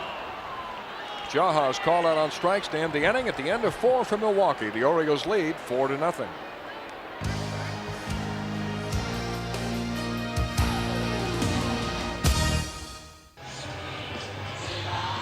Welcome back to County Stadium in Milwaukee. The Orioles leading the Brewers 4-0. Joe Fuller, Glenn Snyder, John Skabold, and Scott Sheeler from Baltimore here. They want to say hi to Chuck, and congratulations on your wedding, Chuck. And the Devoters, Mark, Janine, Jamie, and Chad are here. They wish a happy 17th birthday to Stacy Kramer. The Washburns are here. Jeff, Colleen, Sherry, Pam, Lori, and Ashley. Visiting friends in Milwaukee. Devoters sounds like a singing group. Brady Anderson has struck out and hit a long drive foul down the left field line, which was caught by Greg Vaughn.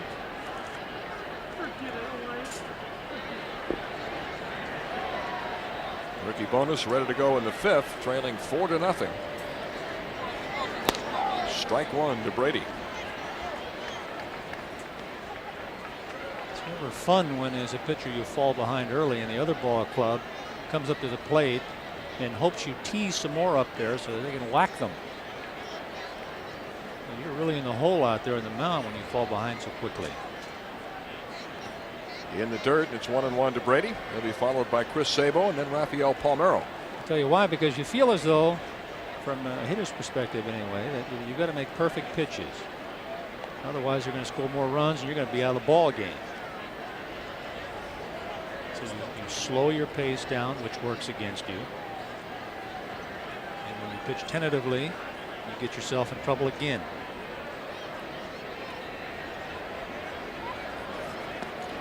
Off-speed pitch low, and it's 2-1.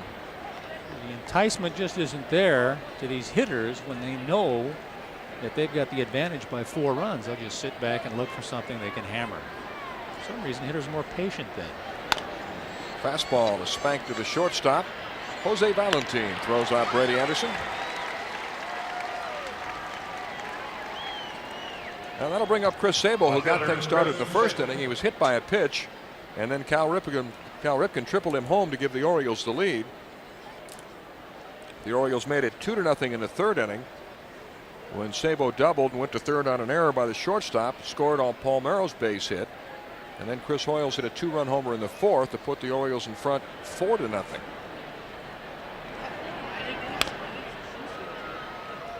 Bounce to Jerry Narron, the third base coach. Good hands of a catcher. Davey Lopes at first. The legs of a cheetah.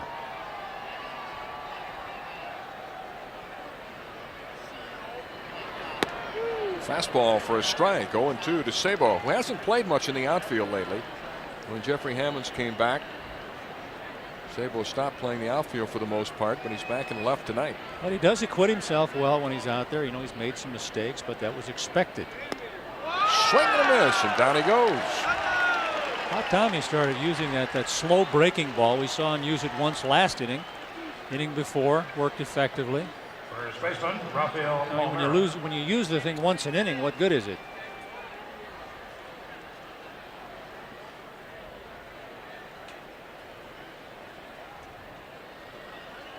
Two down, nobody on in the fifth. The Orioles lead 4-0 with Rafael Palmeiro coming up. He's flied to center and singled in a run. Fastball is grounded to Jody Reed at second. And the Orioles go in order. They go to the bottom of the fifth with the Orioles ahead 4-0.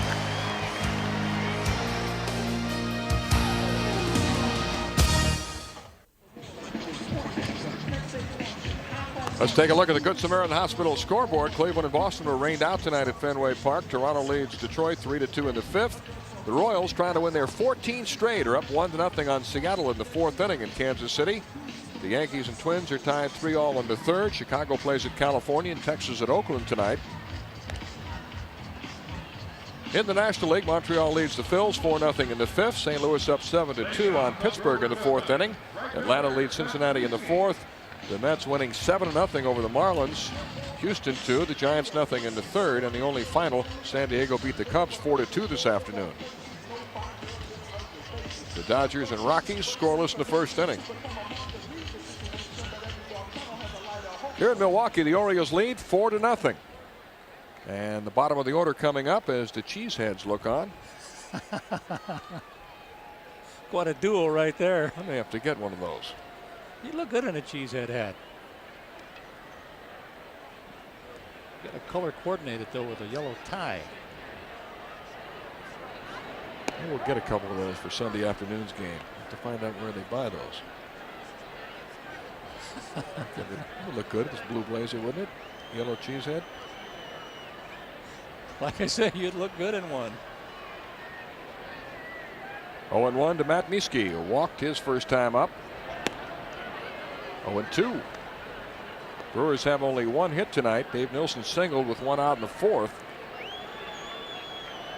All right, they better get things into gear here and then try to establish some sort of beachhead at the plate versus Ben. And when you get a good pitch, you can't miss it tonight. And it's a luxury at the plate when you're accommodated with two or more good pitches to hit per at bat. That's why you don't want to foul too many of those pitches off. 1 ball, 2 strikes to Mieske.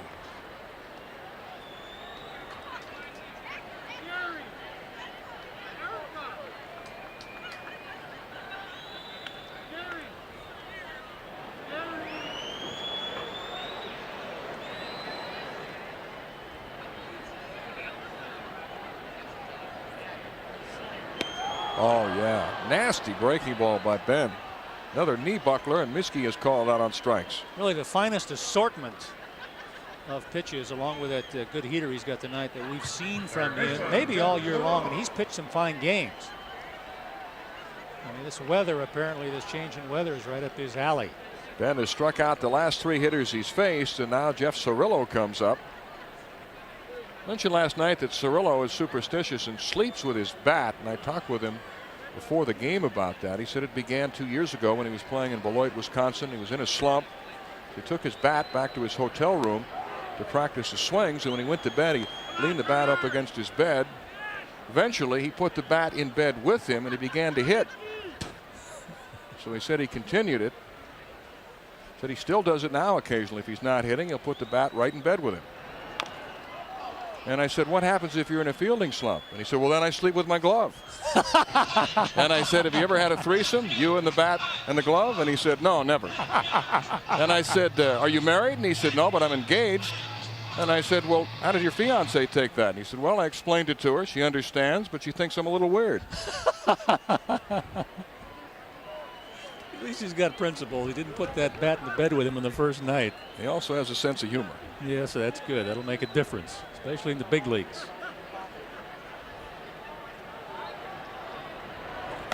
He said he usually sleeps with his bat on the road. He said it's hard to do it at home because they usually lock the bats up, and unless you get to one quickly, you can't get it to take home with you.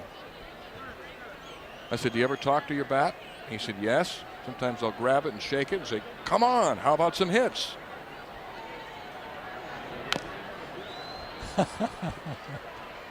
Sounds like a real character.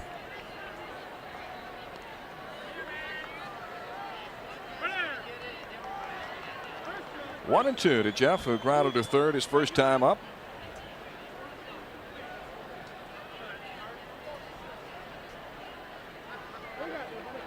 Orioles 4, Brewers nothing, bottom of the fifth.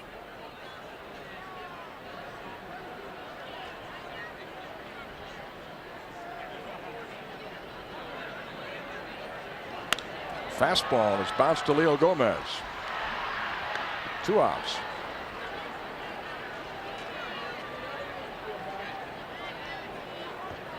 Shortstop, Jose Valentine.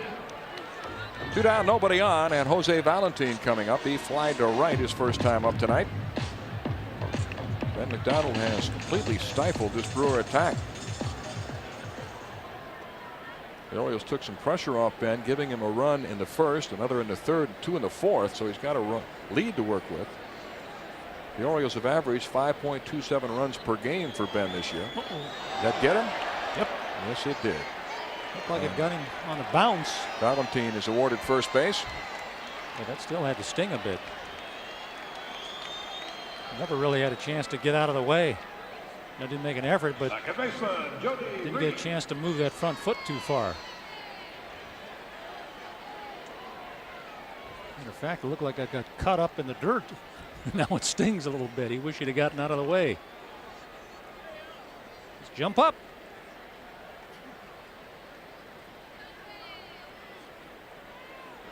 Jody Reed hitless in the series, 0 for 7. Tonight he's lined to third, grounded to short.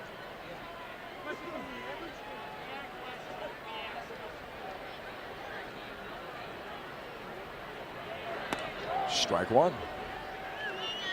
Ben McDonald has allowed no runs on 1 hit, walked 2, struck out 4, and hit 1 batter. Well, that was one hittable fastball right there that Jody got. We'll just count him and see how many pitches he gets to hit in this at bat. That's 1 right there. I maintain you usually get you could get 2 per at bat. It's a luxury if you get more. With a pitcher like this, you might not get 2.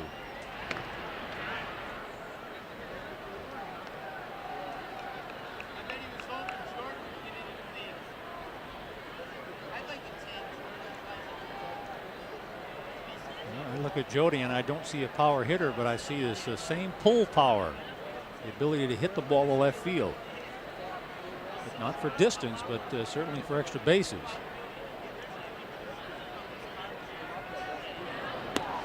Strike 2. 0-2 to Jody Reed. Well, obviously that was not a hittable pitch. That was an outstanding pitcher's pitch. He's taken the 1 hittable pitch he's gotten in this at bat. Now he's in the hole 0-2. Ben has had a very consistent curveball tonight. He sure has.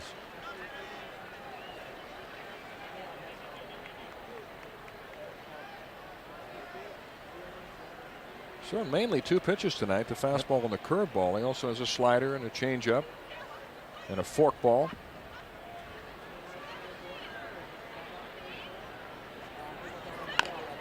A jammed Reed, and it's bounced to Cal Ripken. He throws him out to end the inning. We've completed 5 from County Stadium with Ben McDonald working on a shutout, and the Orioles ahead 4-0.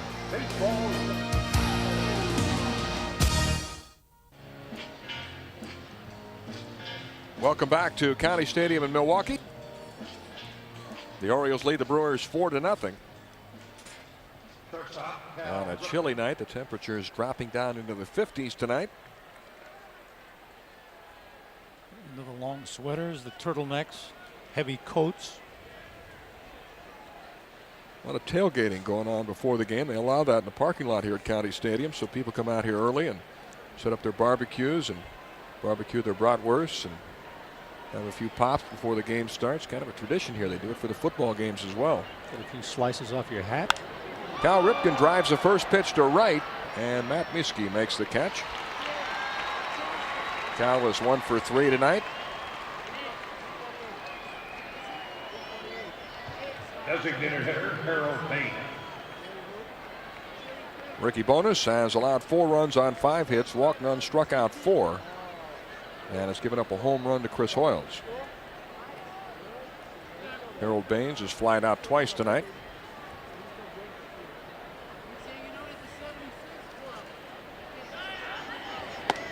Fastball high, ball 1. You get the ball close to that plate, and Harold's not going to stay in that box too long because he comes right out of there with a flying swing. Good changeup from Bonas. He had Baines out in front of that pitch, and it's 1-1. Perfect example of that flying swing you're just talking about. Comes in there the helicopter. So if you don't change speeds like this, you're liable to see another base hit. And he's thrown that forkball, I don't know, maybe 5 times this game so far. Not very often. Another off-speed pitch, a breaking ball, and it's 1-2. Baines has not had a lot of success against Ricky Bonas. He's 2 for 16 lifetime against him.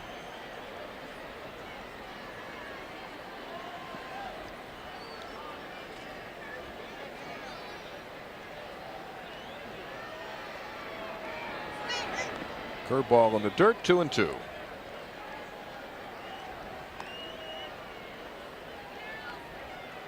The Orioles lead the Brewers 4-0, top of the 6th. The Orioles trying to bounce back from a 5-3 loss last night, their second straight loss on this road trip.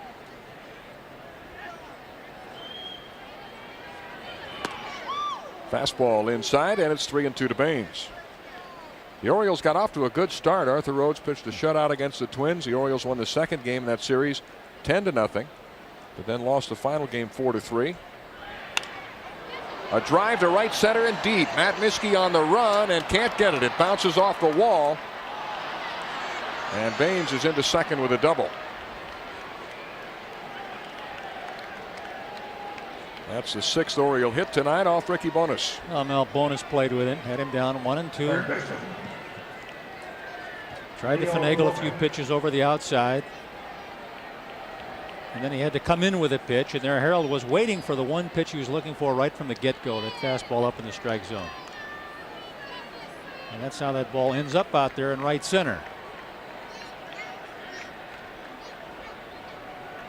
Well, Baines is in scoring position for Leo Gomez, who's been the Orioles' best hitter with runners in scoring position this year, hitting .367. And he takes a strike. Leo is not happy with the work of Ted Hendry tonight. He thought that pitch was high. Previously, a couple of pitches he felt were outside were called strikes. If I personally didn't know Ted Hendry, I think you'd have something in for Leo, but that certainly isn't the case. But for some reason, he's picking on Leo tonight. Strike 2. Because that's a pitch right there that Leo usually hammers. But he's probably thinking so much about those pitches out there that he's got burned on that he'd pull a trigger on that one he could have hit. But Ted is a very conscientious man.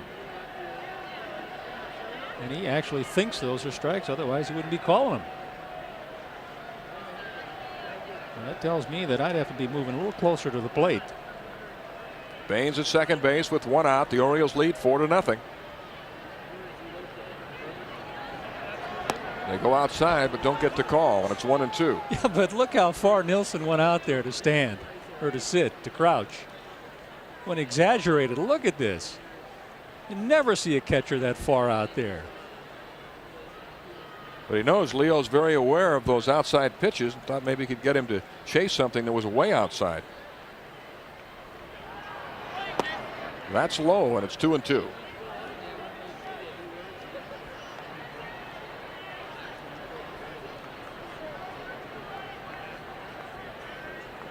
I tell you, if he'd have called that one fastball that they threw way off the plate, Leo would have dug up home plate.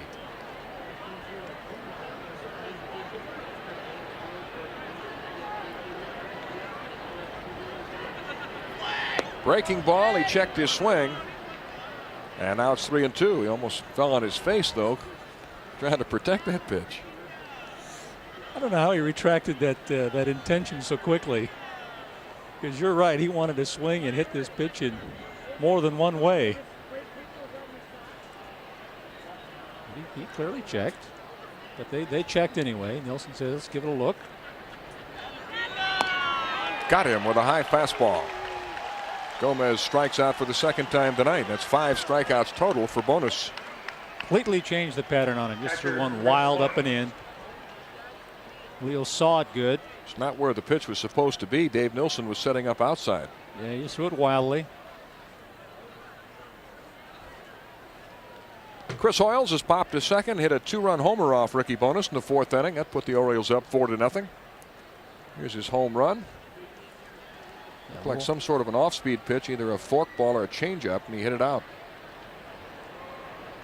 Whatever it was, it didn't have much on it. Fastball, he gets the corner, at least Ted Hendry's corner, and it's 0-1. In the vicinity of the corner. His corner is the only one that counts. Bowness says, I'm going to continue to pick on it. Since he's throwing another one up into Hoyle's eyes and letting him hit one to Jupiter.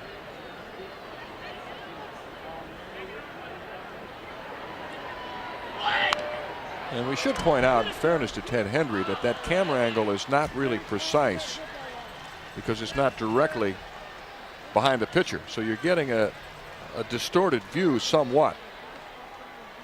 The best angle is the one we have at home. From up above, shooting down onto home plate. They also use that angle in Toronto. But you can't put a camera directly behind the pitcher because you're not going to be able to see anything, so the camera is slightly off center. So it is a bit distorted.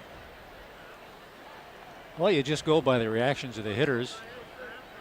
And having played the game before and watching the catcher catch the ball, you can pretty much tell how far those balls are outside. Well, they are outside, but they appear to be more outside than they are because of the camera angle. The camera's to the right of the pitcher rather than directly behind him or the overhead shot. With that overhead shot, you can tell whether or not the ball is crossing the plate. In the dirt, it's 1-2.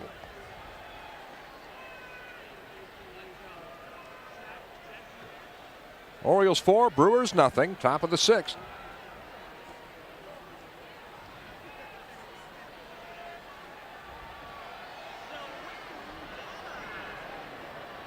He's got that little scowl again. Strike 3. That'll make him scowl a little more. 6 strikeouts for Ricky Bowness as Hoyle snarls at Ted Hendry. The Orioles lead 4-0 at the end of 5.5 from Milwaukee.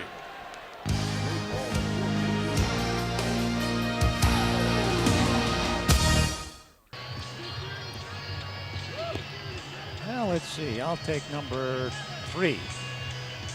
I'll take 2.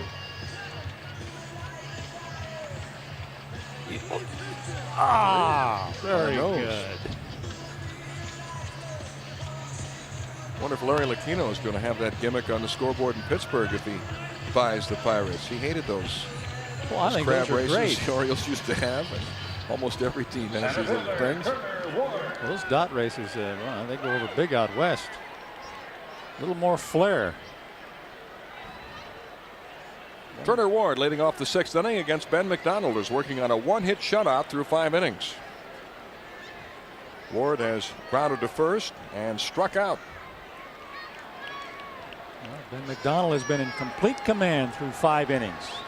Not much you can do with 1 hit. Swing and a miss by Ward, who was a college star at the University of South Alabama. He thought he was going to go much higher in the draft, But then he hurt his left shoulder and he dropped in the ratings, and the Yankees didn't draft him until the 18th round. And they traded him to the Indians in '89. He got hurt there. He dislocated his right leg and ankle. And when he healed, the Indians traded him to the Blue Jays, where he rode the Pines for 2 years. But he said he did learn a lot in Toronto, although he didn't play much. He said he watched the work habits of players like Paul Molitor and learned a lot. 0-2 to Ward. Well, he'll develop his own skill level, and he'll be a competent major league ball player. I mean, the beauty is that he hits from both sides of the plate. He just has to improve his averages from both sides of the plate. Fastball in, 1-2.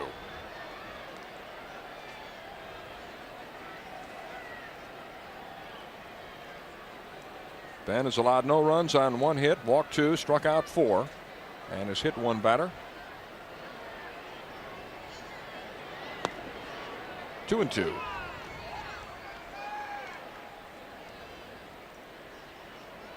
You could see Ben try to throw the ball harder that time and lost a little velocity.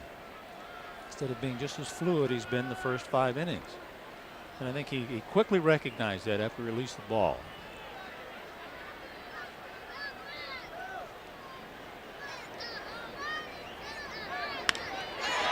Into right field. Back goes Brady Anderson to make the catch. 1 out in the 6th. Tell you what, Brady plays as shallow an outfield as you'll see in the major leagues.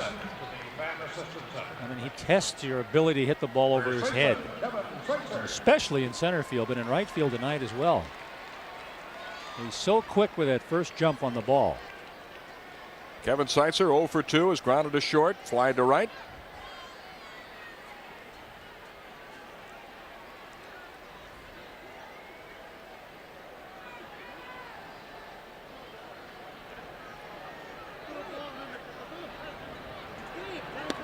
Strike 1.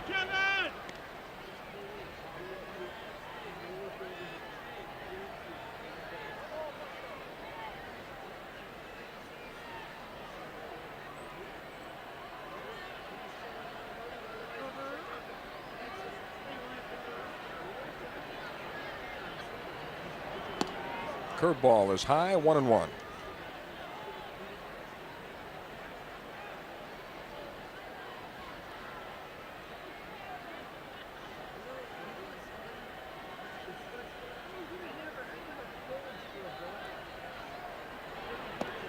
Good slider, one of the few he's thrown. 1-2. I think I've counted maybe 3 or 4 he's thrown all night long, but he hasn't needed it. But he throws that thought into the minds of these hitters now. And you may see him mix some of his other pitches in as we move into the late innings. He's shown the Brewer hitters mainly fastballs and curveballs.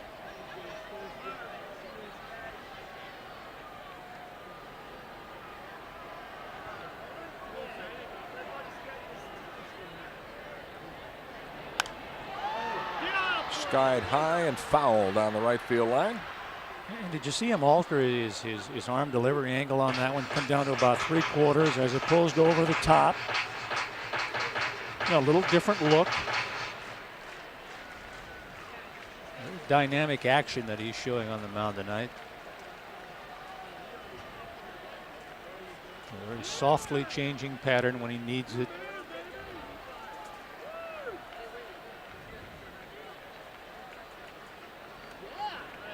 Well, the credit goes to Bosman for the thinking that he implies. Struck him out.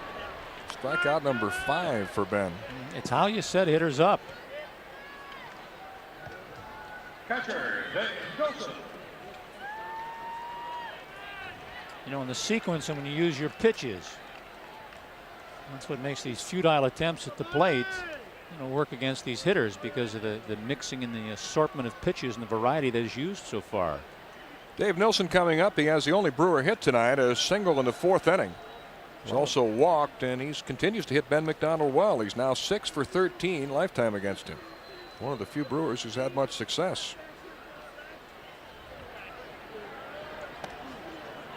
1-0 to Nilsson.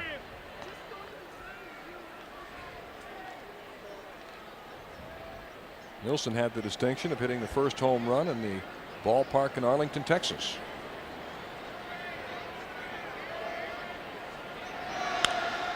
Ground ball to Mark McLemore, who slides over to make the play.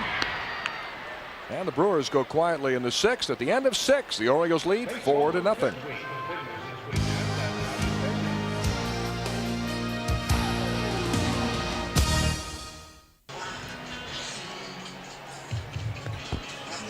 Orioles assistant general manager Frank Robinson looking on.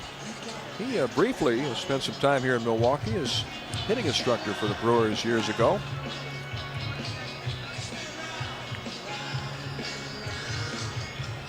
Well, he's seeing a well-pitched game tonight. Not much offense, other than from the first couple of innings from the Orioles. That's about it. But he could crank him out of this ballpark as well as anyone.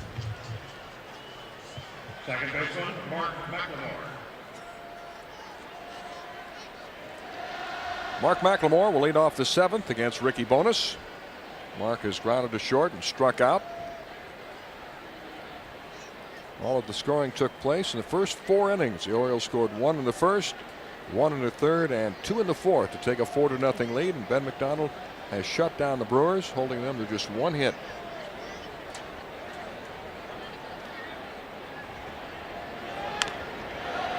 Rolled foul into the Milwaukee dugout.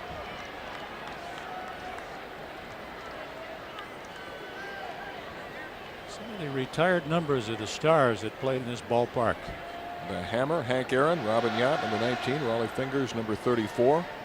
Earlier this year, to honor Robin Yount, the Brewers held a Robin Yount weekend.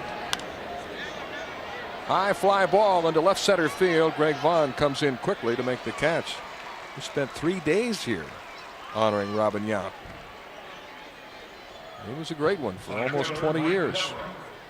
Began his career as a shortstop at the age of 19. It was Del Crandall, the Brewers manager at the time, who spotted him in spring training, and Del said that he hit him fungos and hit the ball hard, tried to see if he could get Yount to miss. He just kept fielding everything he hit his way, and he decided to keep him. At the age of 19, he first played in the big leagues. For years, Yount, Paul Molitor, and Jim Gantner were really the guts of this team. Now all 3 are gone. Gantner and Yount are retired, and Molitor is now Blue Jay. 1 ball, 1 strike.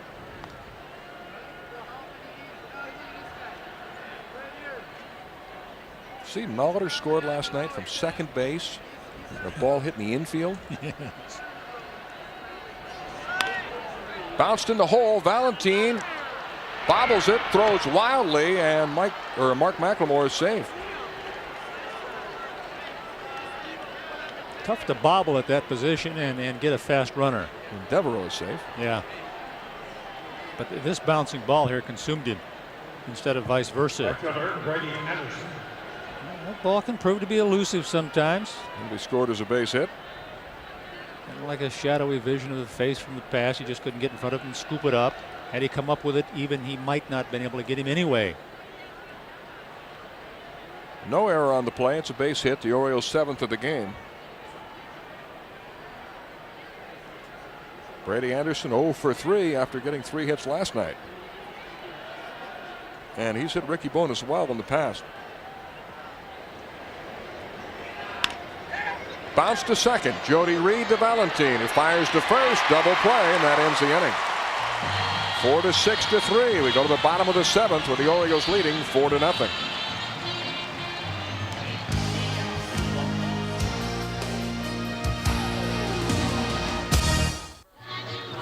Another look at the Good Samaritan Hospital scoreboard. The Indians and Red Sox were rained out in Boston.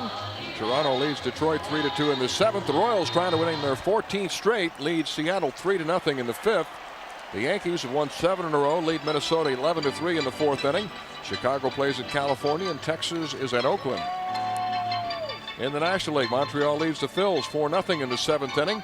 Cardinals 7, Pirates 2 in the 6th. Atlanta leading the Reds 11-5 in the 6th inning. In the 7th in New York, the Mets lead Florida 9-2. Houston up 2-0 on the Giants in the 3rd, and this afternoon at Wrigley Field, the Padres beat the Cubs 4-2. In the 3rd inning, the Dodgers and Rockies are tied 1-1. Talk about the surprise of the National League East, Mel, with Montreal 5 games up on Atlanta with that pitching staff and that $53+ million payroll they've got. Oh, get down. The bird bounce. Greg Vaughn leading off the 7th against Ben McDonald, who's working on a one-hit shutout.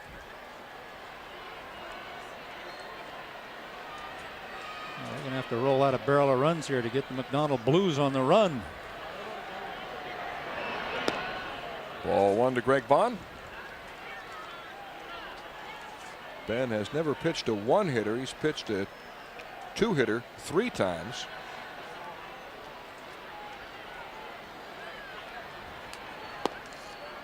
Two and 0 to Vaughn. Ben is also looking for his first shutout this year. He has 5 career shutouts in the big leagues.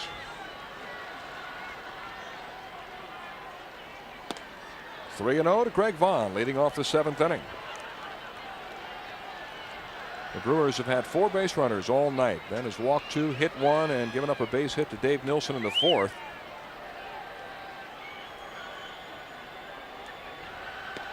Three and 1.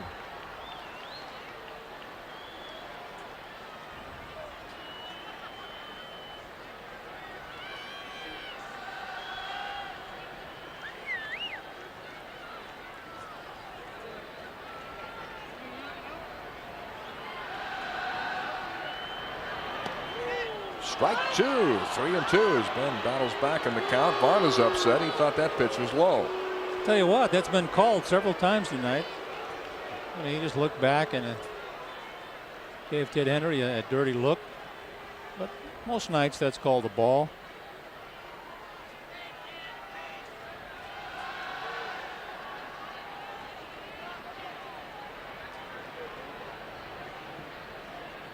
A very similar pitch like that, Mel, that struck him out that last time up. Got him with a slider. Unbelievable. Started him out with 3 straight sliders, fell behind 3-zip, and come back to strike him out on a slider. 6 strikeouts tonight for Ben McDonald. So as you suggested, fastball curveball for the most part through the first 5-6 innings, and now he's going to his other pitch. This is a healthy way to pitch.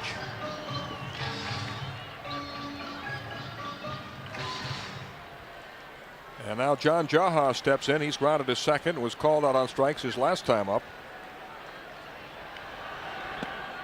Ball 1. 4 runs, 7 hits, no errors for the Orioles. No runs, 1 hit, 1 error for the Brewers.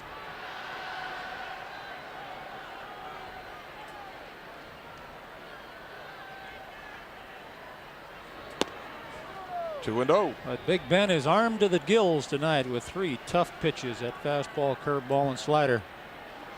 There's been a bounty on him since the game's begun, but he's only allowed 1 hit. Not much interaction between his pitches and those Brewer bats.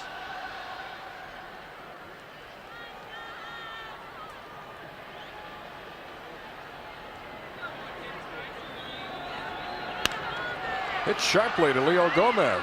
Nice play by Leo, and he throws him out.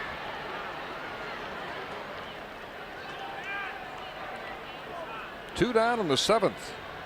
Even when they hit the ball, Mel, Ben's got the best defense in the major leagues behind him tonight. That makes a difference. Chris Sabo started in left field tonight. He hasn't had 1 ball hit to him. Nilsson's base hit was to left field, but he hasn't had any balls hit in the air. He's wearing out that spot out there, about the same spot. Said it's lonely playing the outfield. He said there's nobody to talk to. Remember when he made his outfield debut in Fenway Park, he wound up talking to the guy who operates the hand-operated scoreboard at Fenway. They became good friends in the course of the game. Last night, this is where Chris was last seen. He and Jamie Moyer were building their own ballpark. There's Arthur Rhodes charting the pitches. He'll pitch tomorrow.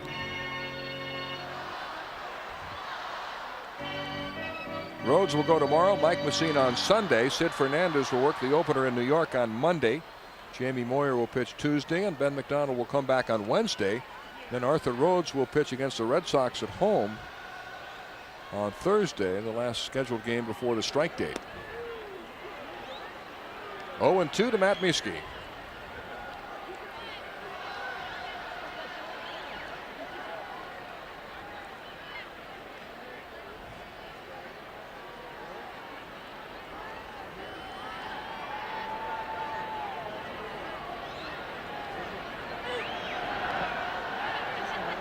Did he swing? No swing, says the first base umpire, Drew Coble. Well, Hoyles wanted to know in a hurry because he pounced out there to corral that pitch, block it, keep it in front of him. And the catcher wants to be the first to know because he's the one that's got to either tag him or throw the ball down there.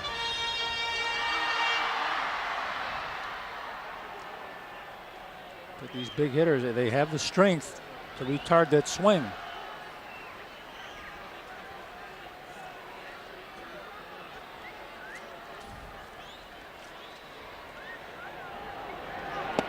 Fastball low.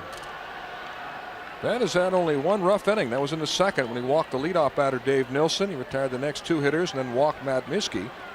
They've got Jeff Cirillo on a ground out to end the inning. That was the only inning in which the Brewers have had a runner in scoring position against Ben. Yeah, well, we've not seen the meteor shower of hits the Brewers are going to need to get in this game. Slider outside, 3-2. Right now it's difficult for any of these hitters to calculate what Ben's going to throw them. He hasn't thrown any special treats up there to hit. Looks like the beard is coming back. He tried to grow a beard and some of his teammates kidded him because he had one spot that wouldn't grow in, so he shaved it to a Fu Manchu. Good off-speed pitch. He gets the strikeout, his 7th of the game, and Ben McDonald has a one-hit shutout through 7. 4-0 Orioles.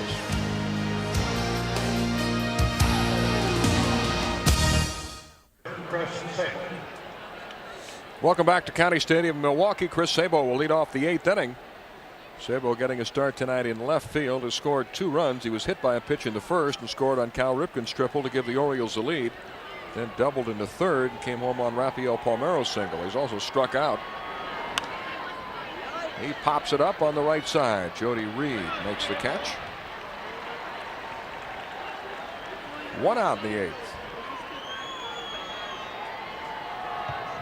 First baseman, Rafael Palmeiro. Bonus has fought hard tonight now. I mean, he's still out there hoping to hold the Orioles tight. And just maybe he'll get lucky if his mates can crack that McDonald mystique this evening. And the Brewers have 2 men up in the bullpen. Jamie Navarro and Graham Lloyd are throwing. Rafael Palmeiro 1 for 3 with an RBI single in the third. And he takes a strike. Rafi singled in Chris Sabo, who had doubled and gone to third on an error. Lloyd the left-hander, and Navarro the right-hander. Jamie has started most of his career, but now in the bullpen. Jody Reed makes the pickup and throws out Palmeiro for the 2nd out.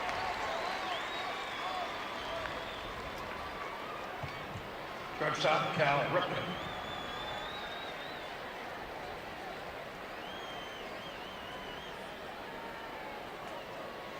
Cal Ripken with a triple and a run batted in, is also flied out twice. In the opening game in Minnesota, Cal played in his 2000th consecutive game. A lot of members of the media were on hand to cover it. It was quite a night. I like Kirby Puckett's line. He said, "I just want to play in 2,000 games. They don't have to be consecutive." He said, "What Cal's done is amazing." Sure is.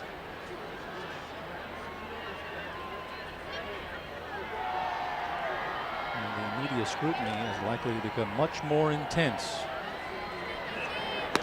Cal said he doesn't know a lot about the man he's chasing, Lou Gehrig, who holds the all-time record of 2,130 consecutive games. He says a lot of fans have sent him articles, and he's got a book, and he's got his own file about Lou Gehrig, and he said someday when he's done playing, he'll read about him. The Iron Horse, of course, great first baseman with the Yankees. In 1927, Gehrig drove in 175 runs. And keep in mind, 60 times that year he came up after Babe Ruth had cleared the bases with a home run and still drove in 175 runs.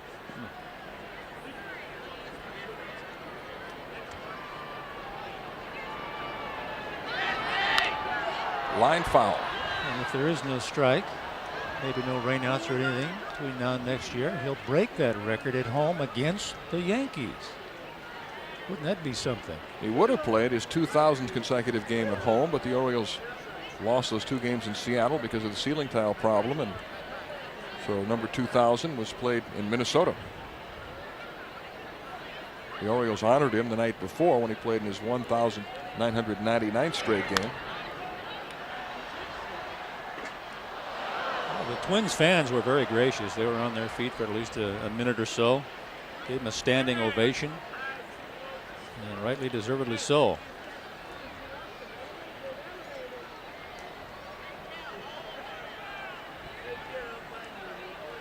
He says, let's just get on with it.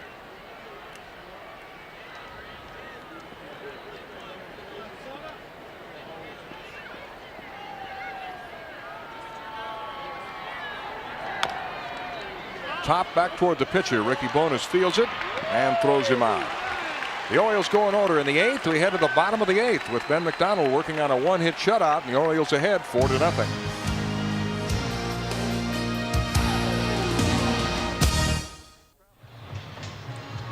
The Orioles traveling secretary, Phil Itzo, has been in the club close to 30 years. He makes all of our jobs and lives much easier. Phil is in charge of arranging the hotels and airplanes and buses, and it takes a lot of the pressure off us and the players as well. Of course, there was some talk yesterday that the players are going to strike early, and when they do go on strike, the players will be responsible for their own travel reservations. They won't have Phil to rely on, but he does a terrific job.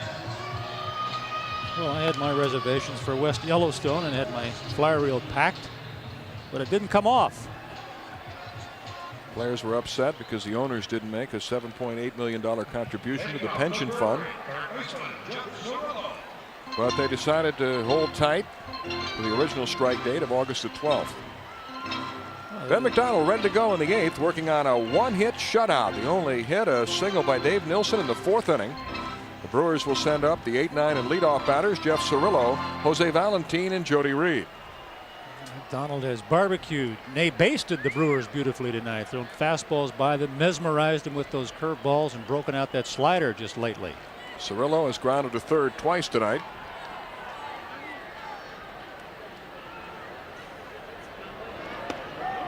Strike one.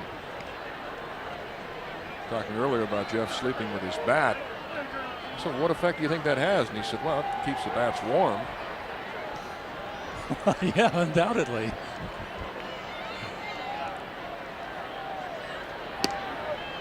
One and one to Jeff.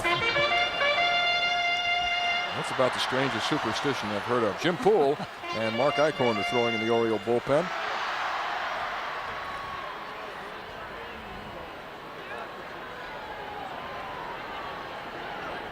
Fastball high and outside, 2-1 to Cirillo.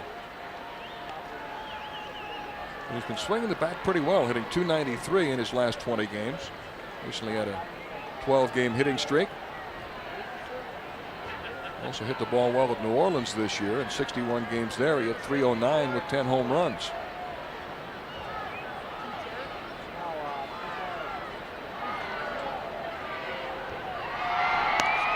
Three and one to Cirillo at his first major league RBI off Ben McDonald on May the 23rd.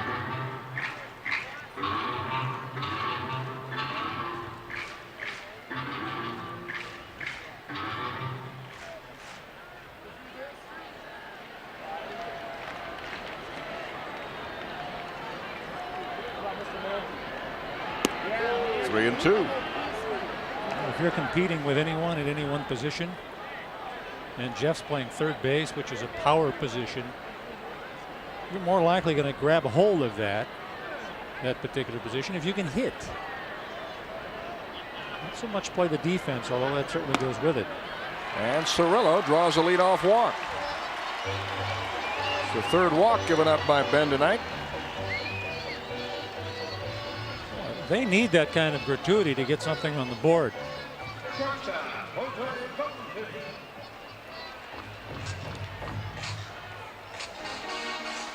Dick Bosman keeping a close eye on Ben McDonald with two men throwing in the bullpen. And now Jose Valentin coming up. He's flied to right and been hit by a pitch.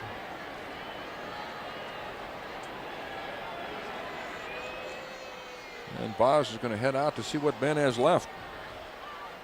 Well, he's not going to go out there to talk about profiles and courage by John F. Kennedy, I'll tell you that, because Ben has shown plenty of that tonight.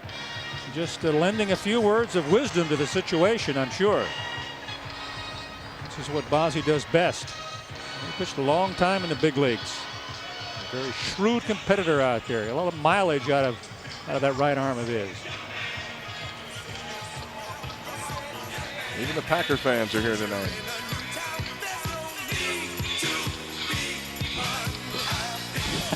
Well, they need some men at work, that's for sure.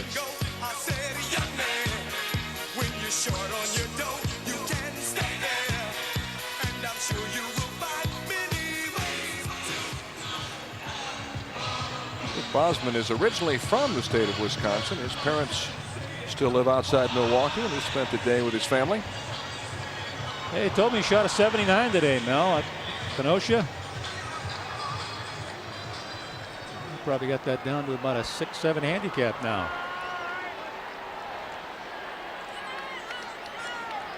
Well, Ben goes back to work with Jeff Cirillo at first. Nobody out. And Jose Valentin at the plate. The Orioles lead 4-0. There's a strike. Seen plenty of those fastballs comes passing through that strike zone. By the way, Jeffrey Hammonds is now in left field for the Orioles. He'll hit in the number 2 spot.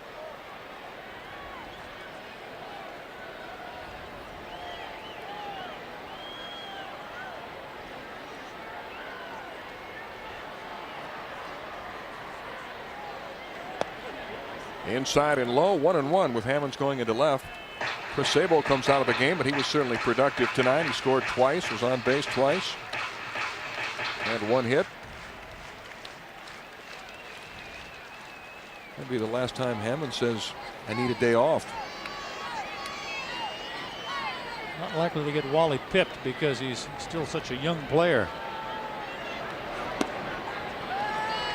Wally Pipp was the Yankee first baseman before Lou Gehrig. Miller Huggins, the Yankee manager, told Wally to take a day off. Gehrig stepped in there and began his streak of 2,130 games. Yep.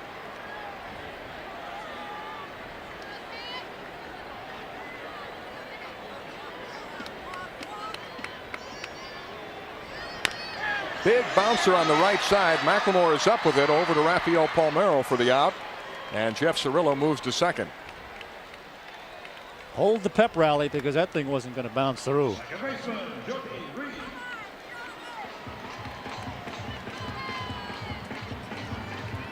And now Jody Reed coming up. 0 for 8 in the series and 0 for 3 tonight.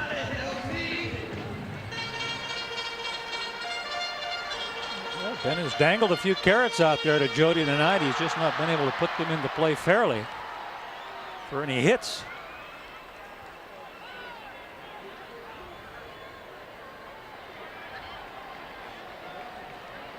Reed filling a need at second base for the Brewers. Jim Gantner was their second baseman for years. And then after he got hurt and then retired, Willie Randolph came in here and had 1 real good year. And then Scott Fletcher played a year. And now Reed is at second. 0-1 to Jody.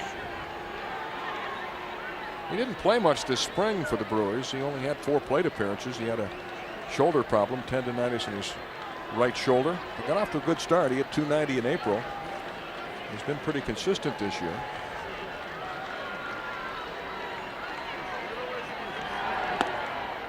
One ball, 1 strike to Jody Reed, who said he really didn't think much about being a professional athlete when he was a teenager, because he said when you're 5'6" and 120 pounds at the age of 13, you're not thinking about playing in the big leagues.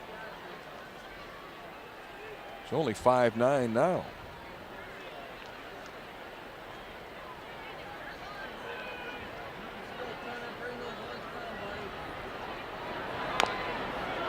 High bouncer back to Ben McDonald, and he throws him out as Cirillo moves to third. First time tonight the Brewers have had a runner. A second time tonight they've had a runner at third. Bullpen continues to get used, but it really has been a beautifully orchestrated affair from the mound tonight on Ben McDonald's part.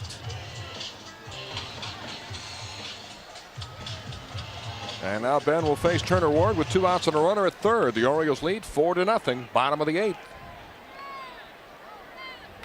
Like Jody Reed, Ward is also hitless in the series, 0 for 7.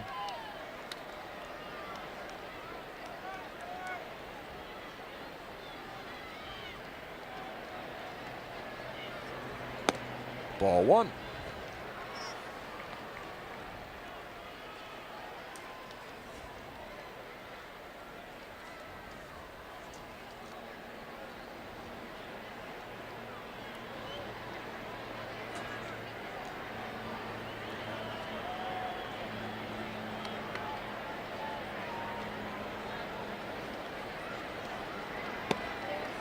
That's low, and it's 2-0 to Turner Ward, who is an outfielder, but he played one game at third base this year. That was his first game at third base since 1987 when he was an A-ball.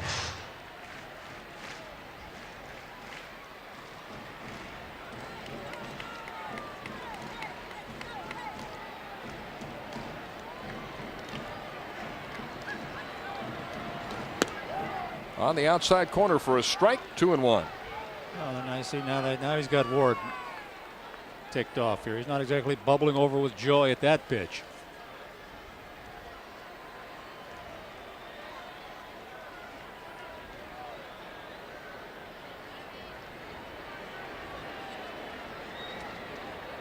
But the implication could be good when the umpire calls a pitch that would have been 3-0, and now it's 2-1. Strike 2, 2-2. Same spot. Ward says, how wide is that plate?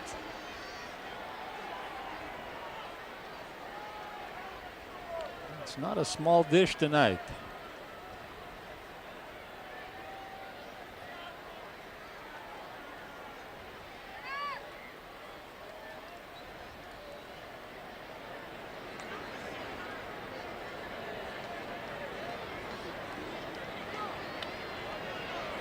Breaking ball, got him. Pitch in the dirt, and Chris Hoiles tags out Ward. That's the 8th strikeout tonight for Ben McDonald, who has a 1-hit shutout through 8 innings. 4-0 Orioles. All rights to this telecast are reserved, and any rebroadcast, recording, retransmission, or other use of this telecast without the express written permission of the Baltimore Orioles and Westinghouse Broadcasting Company is prohibited. 23,171 here tonight. We've seen Ben McDonald pitch a dandy game. He's allowed no runs on 1 hit, has struck out 8. Ricky Bonas has given up 4 runs on 7 hits. He struck out 6 and walked none. He's run the marathon out there, Mel, but to this point, he's still running in the second position. The 23,171 attendance tonight brings the Brewers' total home attendance to 1,210,099. Contrast that with the Orioles, who have already drawn over 2.5 million people to Camden Yards. 1-0 to Harold Baines, leading off the 9th. Baines has doubled and flied out twice. 2-0.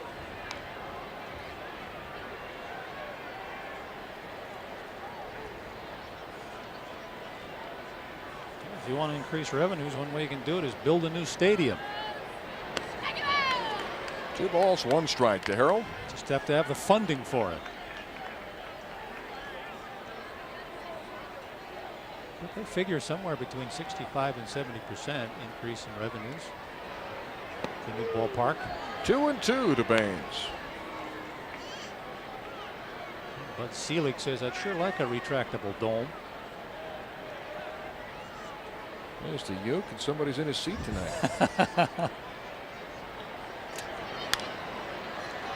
Baines reaches for one and skies it to left. Greg Vaughn comes in. 1 out in the 9th.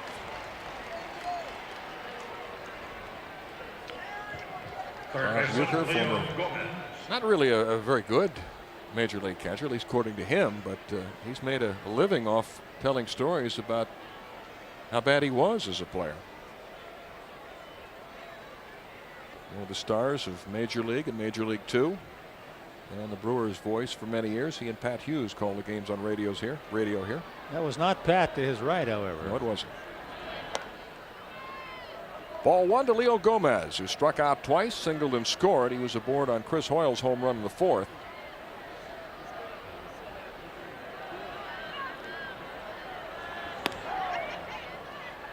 One and one. Yeah, I think Leo's about ready to squeeze the sawdust out of that bat. He and Ted Hendry are getting to know each other real well tonight. Sure are.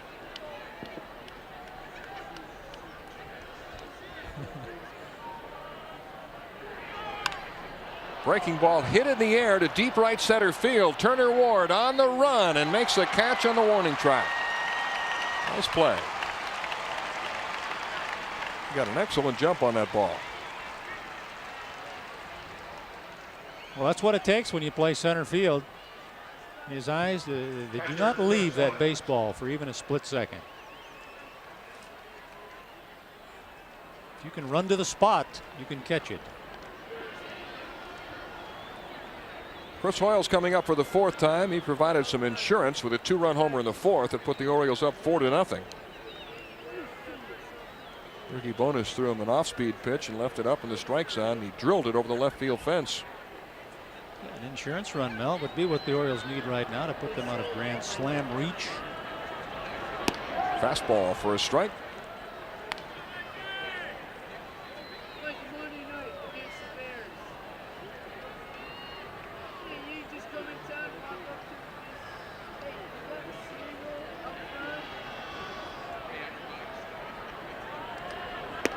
That's outside, 1-1. You can't blame Ricky for trying to court the outside part of that plate, maybe 4 or 5 inches off of it.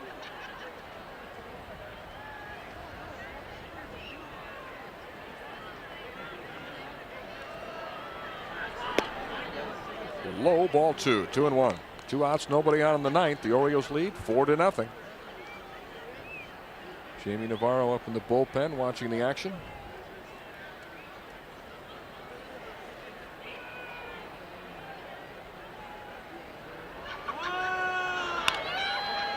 By Valentine into left field for a base hit, and Chris Hoyles is 2 for 4 tonight.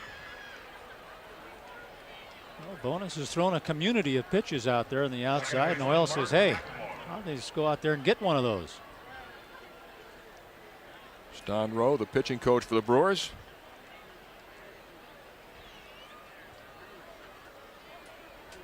The Orioles now have 8 hits off Ricky Bones.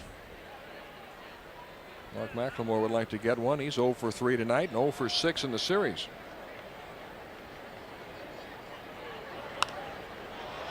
Foul ball, strike 1.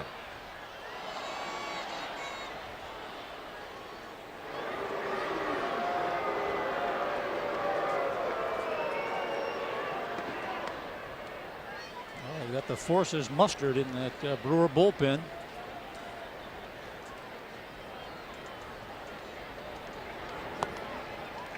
One ball, 1 strike to McLemore. Brewers shading Mark toward the opposite field in the outfield. The infield playing him straight up. He doesn't hit many home runs, but he has hit 2 off Ricky Bones.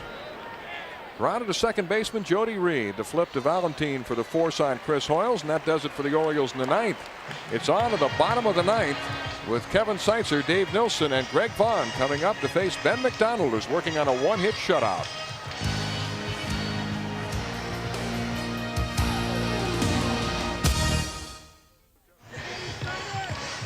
Ben McDonald is just 3 outs away from his first shutout of the season and his first career 1-hitter. He's pitched a 2-hitter 3 times previously, and this is the only hit tonight. A 1-out single by Dave Nilsson in the 4th inning. That's been it. Yeah, he hit it semi-solidly. I mean, they just haven't erupted with the kind of energy they need tonight to put some runs on the board against Ben. And Nilsson will be one of the 3 hitters coming up in the 9th. Kevin SEITZER will lead it off, then Nilsson and Greg Vaughn, the 3, 4, 5 hitters.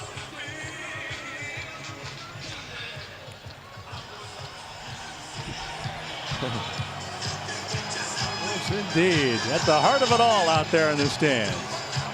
Got all the moves, too. Get down. Yeah, boy. That needs no commentary.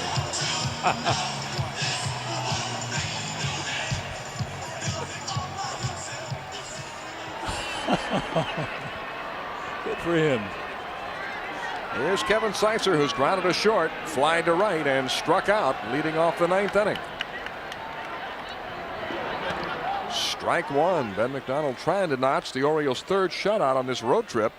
Arthur Rhodes shut out Minnesota 1-0 in the first game of that series, and the Orioles blanked the Twins 10-0 in the second game. They had gone 102 games this year without a shutout. Only the Orioles and Tigers were without shutouts. The Orioles finally got theirs in Minnesota, getting 2 of them, and now on the verge of picking up their 3rd on this trip. 0-2 to Kevin SEITZER.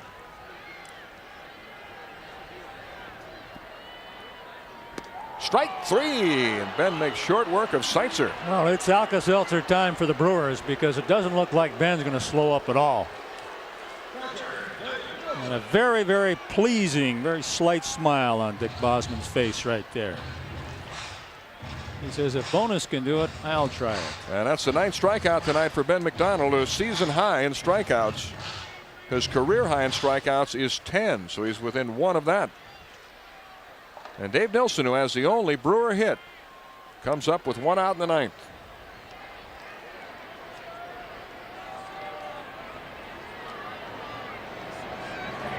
Strike 1 to Nilsson.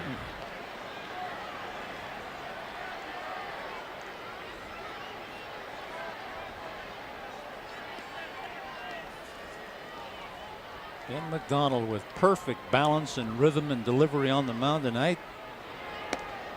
Fastball away, 1 ball, 1 strike to Nilsson. 4 runs, 8 hits, no errors for the Orioles. No runs, 1 hit, and 1 error for Milwaukee. Strike 2, 1-2. He was still throwing very hard in the 9th and going mainly with fastballs in this last inning. Yep. He hasn't needed a 4-run fundraising tonight. He's got good enough stuff to win a 1-0 shutout.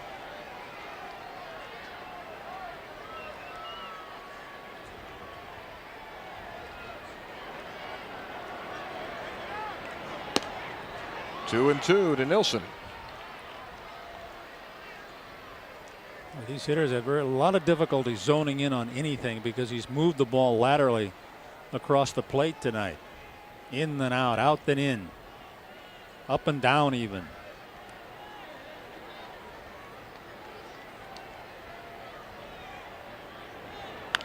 Breaking ball, and Nilsson just managed to get a piece of it.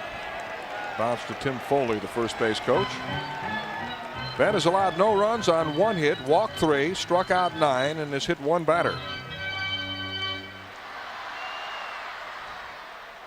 Only twice tonight have the Brewers had runners in scoring position.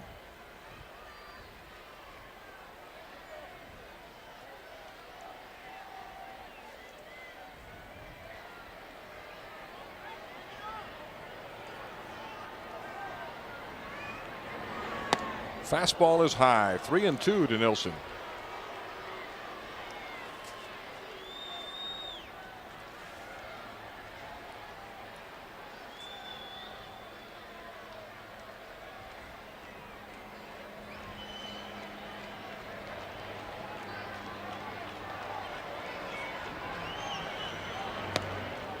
Just missed, ball 4, and Ben gives up a walk with 1 out in the 9th. 4th walk he's allowed. And he's put Nilsson on twice. And now Greg Vaughn will come up. He struck out twice and bounced to the pitcher.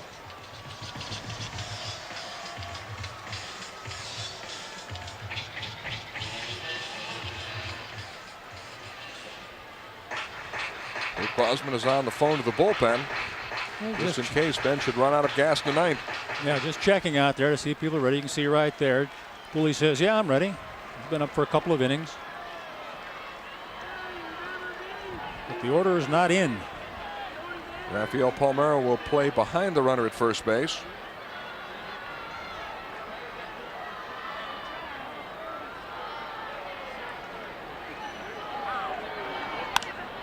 Vaughn hits it high in the air to right center field. Brady Anderson and Mike Devereaux converge, and Devo makes the catch.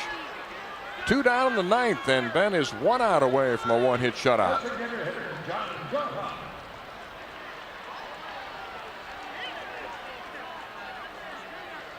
Seems like the Orioles have to pitch a shutout to win on this road trip.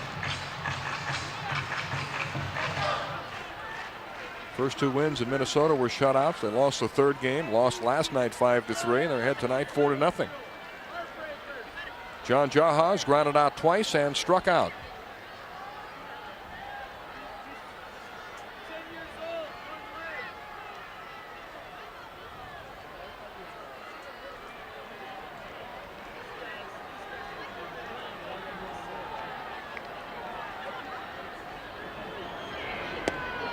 Ball one.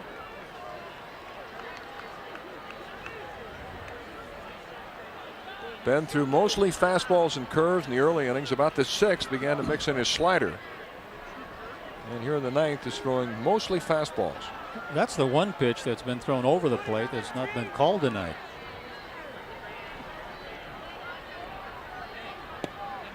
Low, ball two. Mike Messina had a shutout going through 7 in Minnesota, but told Johnny Oates he was finished, so Johnny had to go to his bullpen to complete that game. Arthur Rhodes went the distance in his shutout, and Ben is trying to do the same tonight. Well, you got to be a gamer to throw a complete game today.